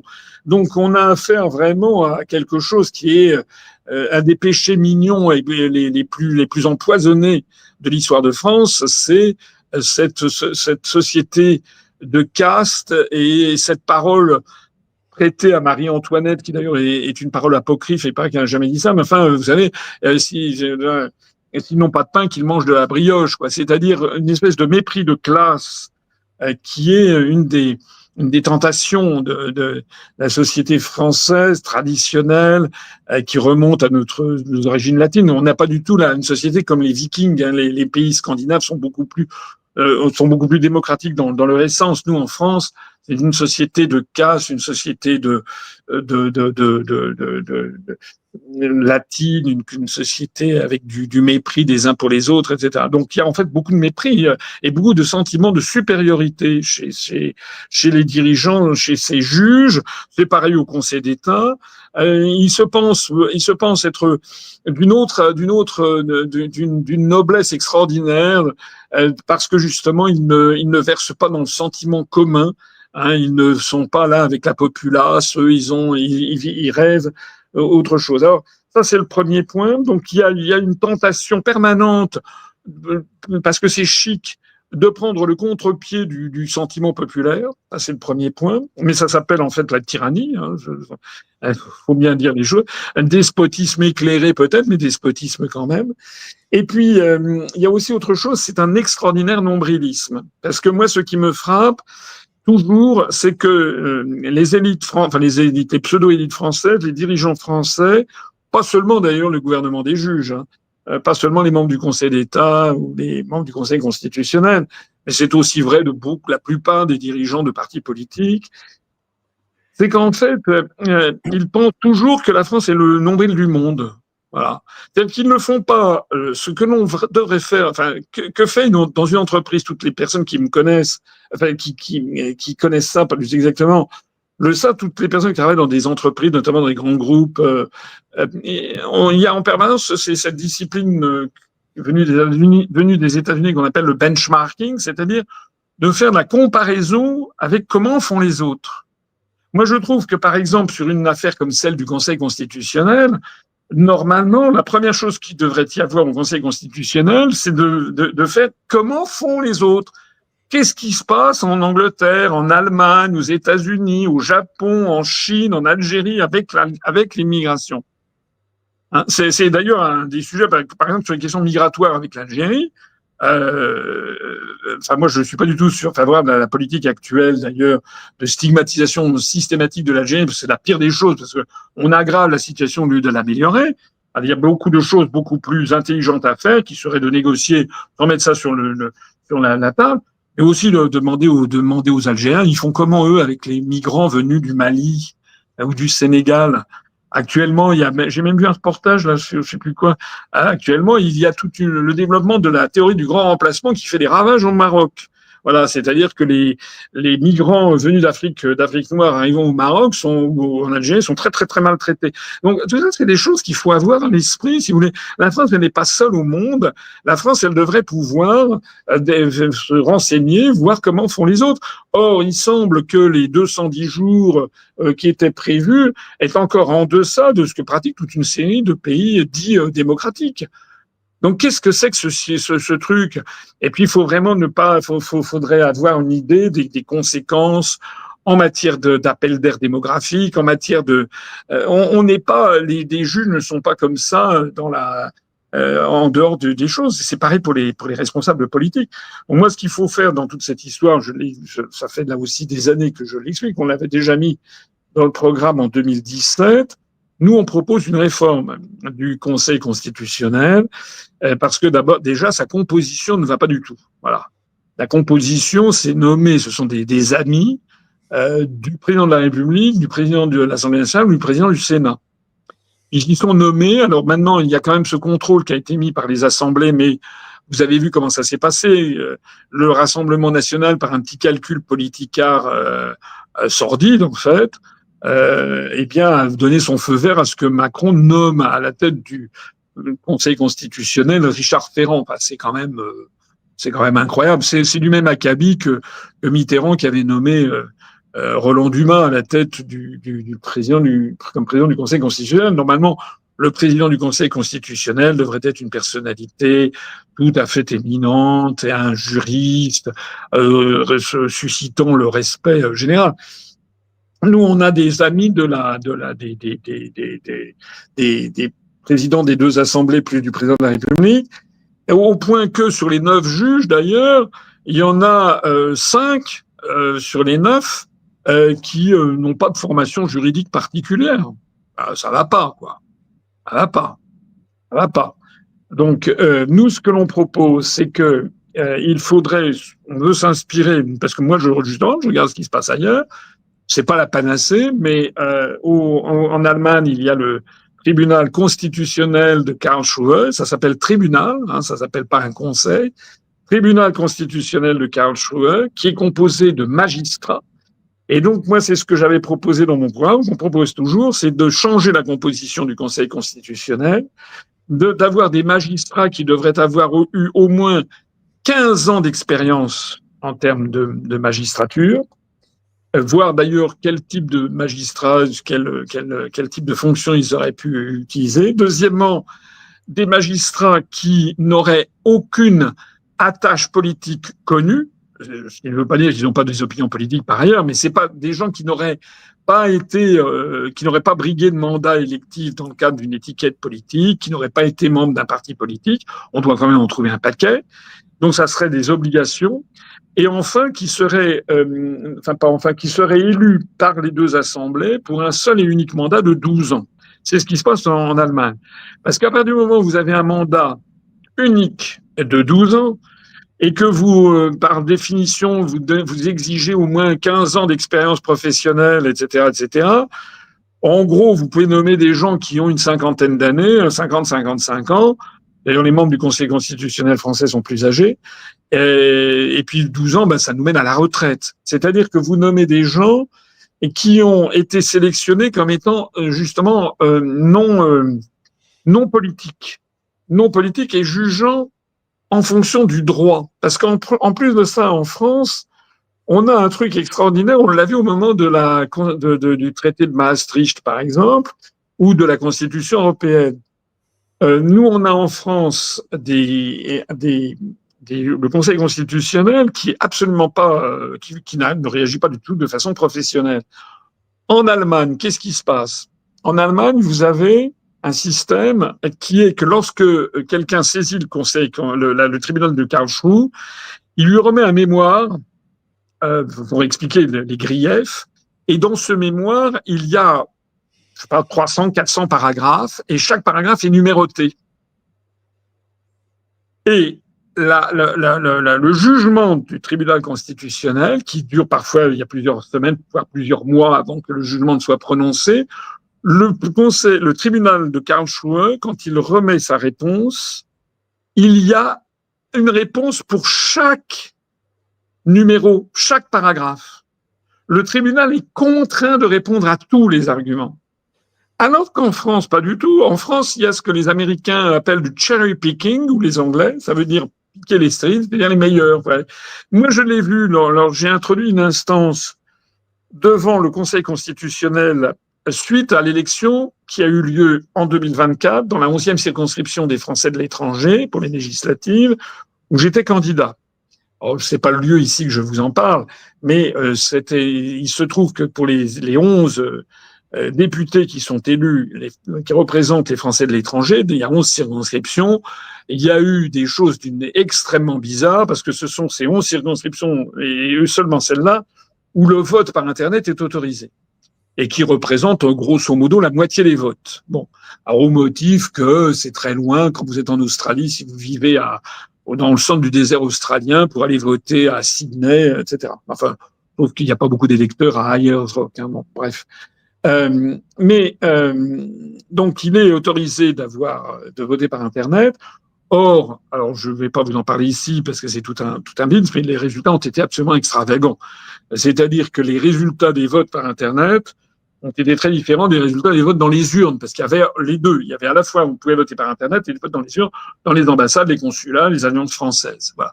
Moi, par exemple, dans la zone de la 11e circonscription qui allait de Saint-Pétersbourg jusqu'aux îles Tonga et du détroit de Bering jusqu'au détroit d'Ormuz, c'est un truc dément, j'ai eu 10 jours pour faire campagne, soit dit en passant. Eh bien, j'ai fait dans les urnes, j'ai fait 4,5 ou 4,6% des voix, ce qui est quand même pas mal. On n'avait jamais fait autant. Je ne parle même pas les Français établis à Saint-Pétersbourg ou à Moscou, où là, j'ai fait 22 à 25% des suffrages. Mais par Internet, mon score est tombé à 2. Alors, c'est quand même très, très bizarre parce que... en effet. Moi, je suis connu par Internet. Donc, normalement, je devrais avoir plus de voix par Internet. Enfin, c'est très, très étrange. Bon. Mais le plus étrange de tout ça, c'est que dans toutes les circonscriptions, le vote par Internet a donné une prime fantastique aux candidats macronistes. C'est le contraire de ce qu'on avait assisté. Et alors, on a creusé le sujet, on s'est aperçu que tout le processus de ce vote par Internet est entièrement géré par le ministère des Affaires étrangères. Une boîte noire, personne ne sait ce qui s'y passe. Bon, je n'entre pas dans les détails, mais c'est vraiment une histoire de... Alors, on s'est porté devant le Conseil constitutionnel où on a fait un rapport important. J'étais contre Madame Genetet, qui a été brièvement ministre de l'Éducation nationale, qui a été, vous vous rappelez, et qui a été élue... je me tais. Voilà, qui a été élu dans des conditions, à mon avis, très frictionnelles. On avait remis un gros mémoire. Madame Genetet a répondu elle-même et puis le ministère des Affaires étrangères eux-mêmes. Nous, on a répondu à la réponse, qui est à la demande du Conseil constitutionnel. Et puis, on a eu la réponse du Conseil constitutionnel quelques semaines après. Circuler, il n'y a rien à voir. Et il y a toute une série d'arguments, mais très sérieux, des arguments vraiment béton, si vous voulez, où on montrait que statistiquement, c'est absolument improbable que ça soit comme ça. Puis on montre qu'il n'y a aucune certitude de quelque nature que ce soit et que les résultats par Internet favorisent systématiquement les candidats macronistes. Il y a quand même eu au total 10 candidats macronistes, 10 députés macronistes sur les 11 qui sont sortis des urnes de ce truc. Le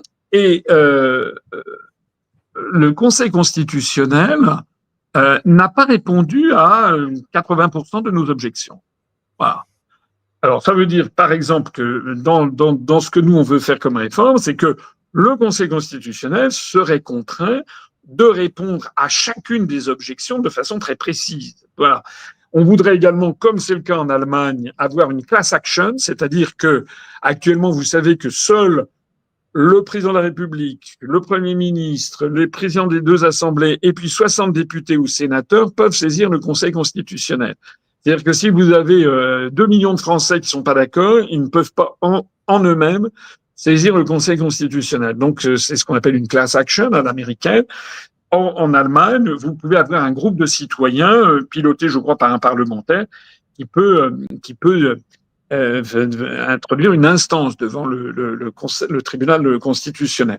Et puis, non seulement le tribunal constitutionnel français ainsi remanié serait contraint à plus de professionnalisme, où il n'y aurait pas d'hommes politiques, ni de femmes politiques, mais ce seraient des magistrats blanchis sous le harnais, élus pour leur notoriété, leur sagesse, leur impartialité légendaire. Mais en plus de ça, il serait contraint de répondre à tout. Et en plus de ça, eh bien, il faudrait prévoir qu'il fait respecter la loi, toute la loi, mais rien que la loi.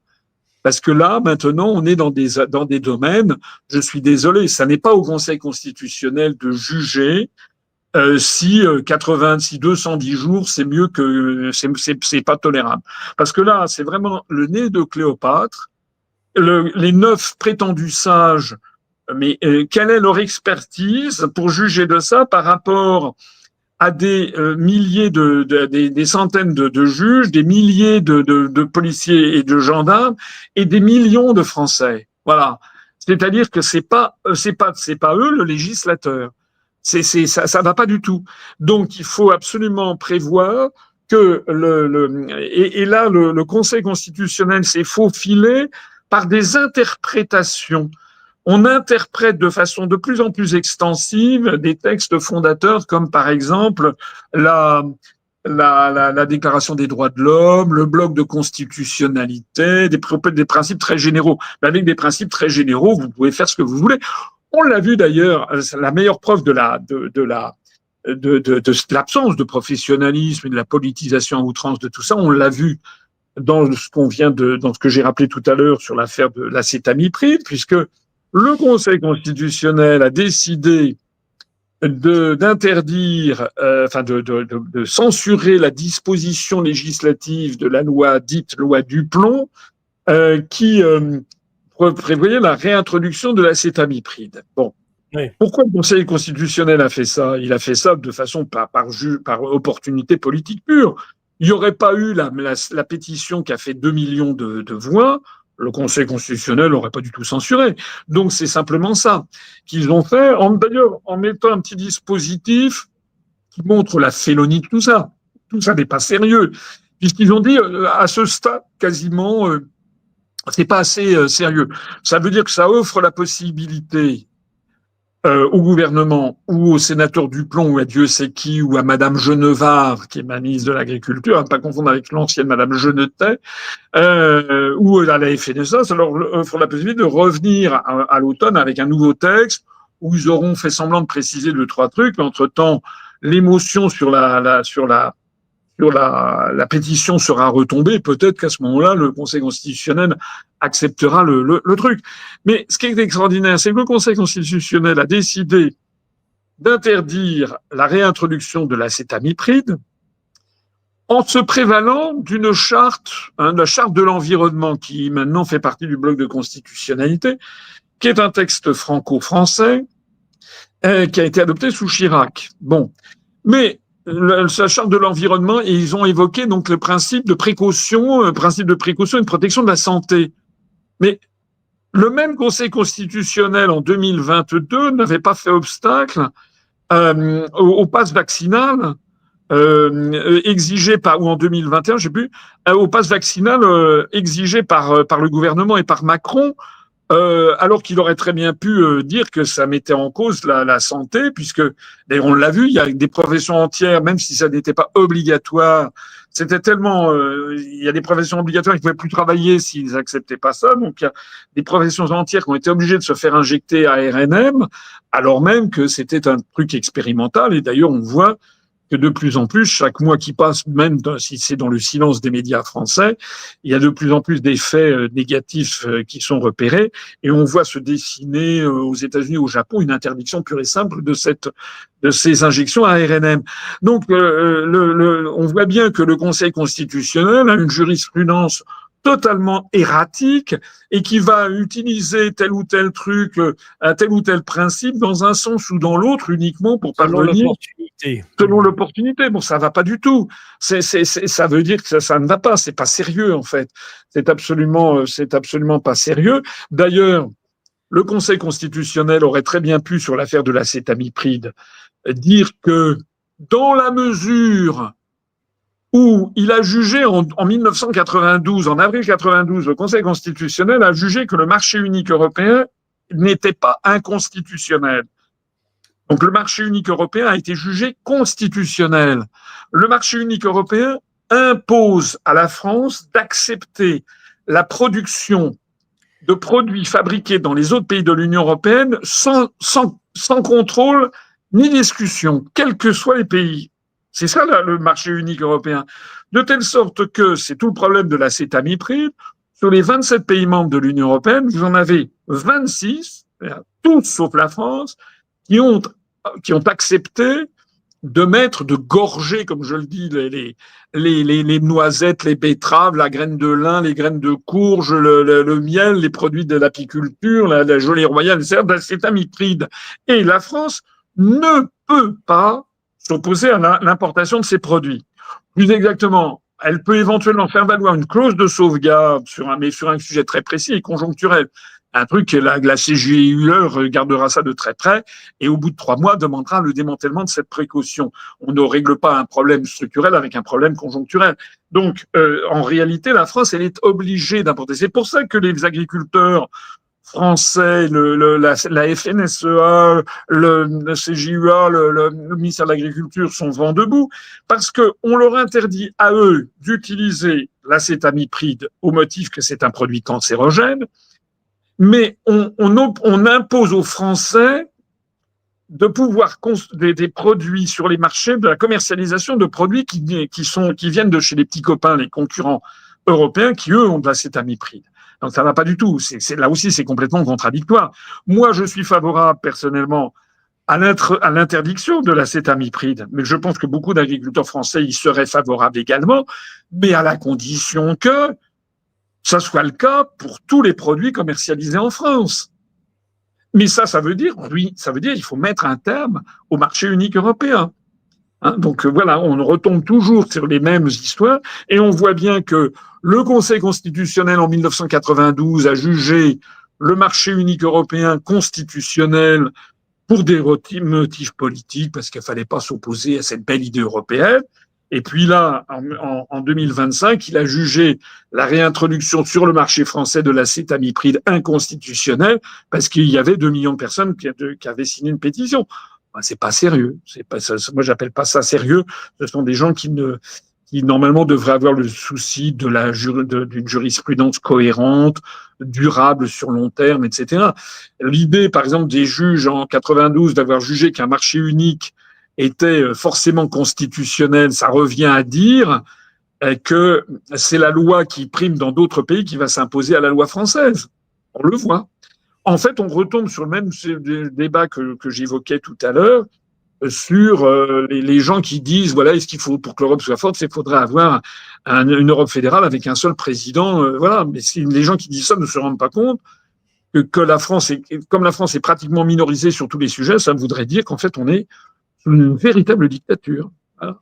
C'est ça la logique finale, au bout du compte, hein, de la construction européenne, c'est la dictature d'une majorité étrangère, et c'est la destruction de nos particularités, puisque il se trouve qu'en France, on a quand même une tradition de bon vivre, etc., où il y a une population particulièrement sensible à la composition des aliments. Ben là, on est en train d'entraîner les agriculteurs vers la ruine parce que c'est pas pour le plaisir qu'ils voulaient mettre de l'acétamipride, c'est parce que ça donne un gain de compétitivité de 20 ou 30% aux copains, donc ils peuvent pas suivre. Voilà. Là, une dictature dont la liberté d'expression et les attaques contre la liberté d'expression sont un élément majeur aussi, sans parler de l'autocensure. On en vient aujourd'hui à avoir une véritable prison des peuples qui se met en place. Avec l'Union européenne, voilà l'objectif final. Et on le voit au travers les narratifs de la peur. On n'a pas eu le temps et on a largement dépassé notre temps d'antenne, mon cher François, mais on aurait pu aussi parler de ces narratifs de la peur sur les vagues de chaleur qui ne sont pas, non pas qu'il fasse froid actuellement, évidemment, mais on voit bien tout ce discours qu'il y a autour. On cherche à faire peur, on cherche à contrôler par tous les moyens aujourd'hui les Français, les Européens en général d'ailleurs. Oui, c'est assez fatal parce que, vous savez, je ne suis pas le seul à l'avoir remarqué, d'autres l'ont remarqué aussi, mais la construction européenne emprunte beaucoup de points communs à la construction du socialisme. C'est-à-dire que, bien sûr, c'est pas fondé sur les mêmes présupposés. La construction du socialisme était fondée sur la condamnation de l'intérêt individuel, alors que la construction européenne, ça serait plutôt l'exacerbation de l'intérêt individuel. En revanche, la construction européenne, elle est fondée sur la condamnation de l'intérêt national. Hein. Mais vous pouvez taper sur l'intérêt individuel, comme c'était le cas dans toutes les sociétés communistes. Le seul résultat qu'on obtenait, c'était la baisse de la productivité, le développement du je m'en foutisme, etc., etc. Et à chaque fois qu'on voulait qu'un truc redémarre un petit peu, on remettait un peu d'intérêt individuel, que ce soit dans la parcelle privée des kolkhozes ou que ce soit dans les zones économiques spéciales qu'il y a eu en Chine à la fin de l'ère de Deng Xiaoping. En Europe, c'est l'intérêt national. Donc, il faut condamner l'intérêt national. Sauf que si vous n'avez pas d'intérêt national, à quoi ça sert de défendre la patrie? À quoi ça sert? Voilà. C'est une espèce de péremption d'idées nationales. Donc, tout est bon. Vous laissez tout entrer. Voilà. Ce sont des pays qui dépérissent.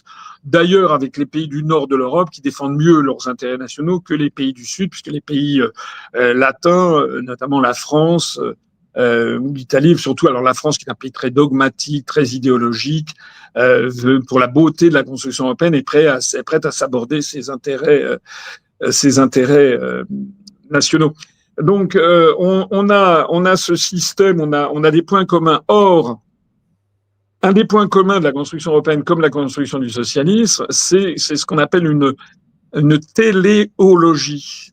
C'est une idéologie. Téléos, ça veut dire loin en grec. Hein. C'est-à-dire une téléologie, ça veut dire on voit le futur. Voilà. C'est l'horizon indépassable de notre époque, comme disait Sartre du communisme. C'est les lendemains qui chantent. C'est la construction du socialisme était perçue comme allant dans le sens de l'histoire. C'était une loi de l'histoire. Et la construction européenne, c'est pareil. Et le problème de ces idéologies politiques, c'est que il y a un moment à partir duquel les peuples commencent à demander des comptes. Puisqu'on leur dit que ça va être formidable. Alors, c'est un peu le même processus qu'une religion. Bon, mais une religion, la sagesse des religions, si j'ose dire, c'est un propos un peu mécréant que je vais tenir ici, que je ne pense pas totalement, donc je vous prie de m'en excuser, mais il y a quand même, il y a un petit peu d'ironie quand même.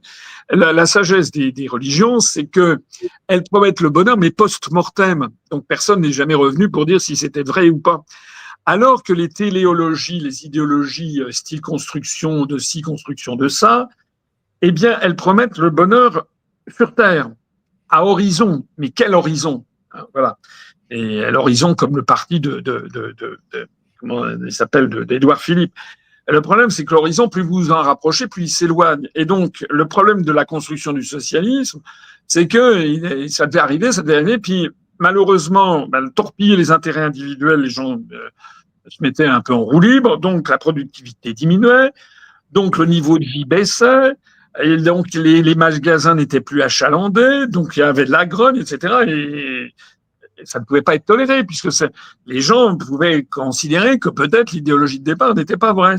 Et donc, le résultat fatal, c'est quoi? C'est l'arrivée de la censure. Il a fallu censurer en URSS, comme dans tous les pays ayant adopté la constitution du socialisme, censurer les statistiques, tordre les événements, réinterpréter le réel constamment. Et bien, c'est la même chose avec la construction européenne. Parce que la construction européenne, dans les débuts, on était encore l'Europe des nations. La prégnance de l'idéologie était encore assez faible jusqu'à Maastricht. Chacun avait quand même sa politique nationale, il y avait des dysfonctionnements, mais on pouvait vivre avec. Parce qu'il y avait encore, toutes les politiques étaient encore nationales, chacun avait sa monnaie, avait sa politique étrangère, etc., etc. Mais maintenant, depuis Maastricht, ça fait quand même un tiers de siècle, eh bien, on voit que la morsure de l'idéologie est de plus en plus importante. On est dépouillé de tous nos pouvoirs au profit d'une oligarchie de gens non élus. C'est comme il y avait le Soviet suprême, ou comme il y avait le bureau, le politburo du Parti communiste de l'Union soviétique, qui étaient des gens qui n'étaient pas élus, qui dirigeaient cet empire soviétique. On est dans une structure de plus en plus soviétoïde, avec Madame von der Leyen dans le rôle de Léonid Brejnev, si vous voulez, avec les commissaires européens dans le rôle des membres du Politburo. Hein, c'est des femmes séjournées à la place de Andrei Gromyko, etc. On est dans cette situation.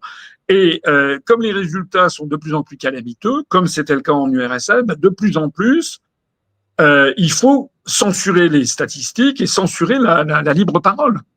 Donc c'est quasiment mécanique.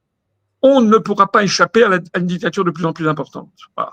Et là, qu'est-ce qu'on fait, vous et moi, Nicolas? On réinvente ce qui était le samizdat du temps de l'URSS, c'est-à-dire ces journaux clandestins c'était les Datsbao en Chine, c'était ce genre de choses. C'est que la liberté de penser, la liberté d'expression, et plus généralement la vérité, l'être humain. Alors ça, pour le coup, c'est quelque chose, vous savez, pour certains théologiens qui prouvent l'existence de Dieu, c'est que dans toutes les civilisations partout, en règle, tout le monde, l'être humain est ainsi fait qu'il préfère la vérité au mensonge. Il a une attirance pour la vérité. Il ressent la vérité. Hein, il y a ce beau proverbe égyptien qui dit que c'est une des meilleures définitions que je trouve de la vérité. C'est un vieux proverbe égyptien qui dit le principal atout de la vérité, c'est qu'elle dure. Ça, c'est extraordinaire. Parce que les mensonges ne durent jamais. Parce qu'il faut toujours réinventer des nouveaux mensonges.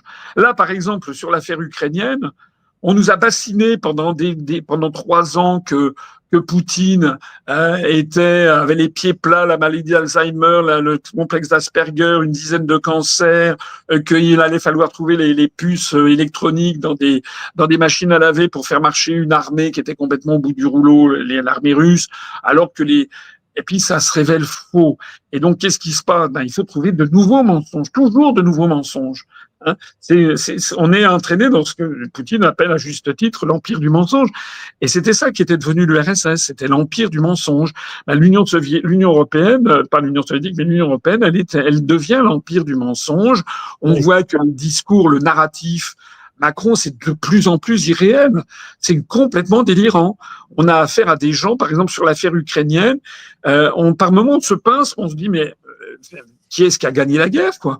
On a l'impression qu'ils n'ont pas compris que la Russie possède 20% de l'Ukraine, et qu'elle est super forte, qu'en ce moment, vous avez vu, Poutine a annoncé la production en série maintenant de missiles Oreshnik hyper véloces, hypersoniques. Enfin, et son déploiement dans différents pays alliés à la Russie, d'ailleurs.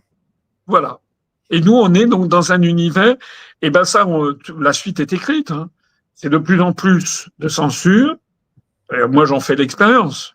Moi, je me suis souvent comparé, très immodestement, je le reconnais, mais à quelqu'un comme Andrei Sakharov, hein, qui était un académicien soviétique, qui était le père de l'abombage soviétique et qui avait viré dissident, qui avait vu que le régime soviétique ne marchait pas, que ça pouvait pas marcher. Et du coup, il avait été, alors qu'il était au fait des honneurs dû à son rang d'académicien, mais il avait été placé dans un cul de basse-fosse. C'est un peu le sort qui m'est arrivé. Moi, j'étais quand même inspecteur général des finances dans l'administration. J'ai fait hors échelle H. Je suis au plus haut niveau de toute l'administration française.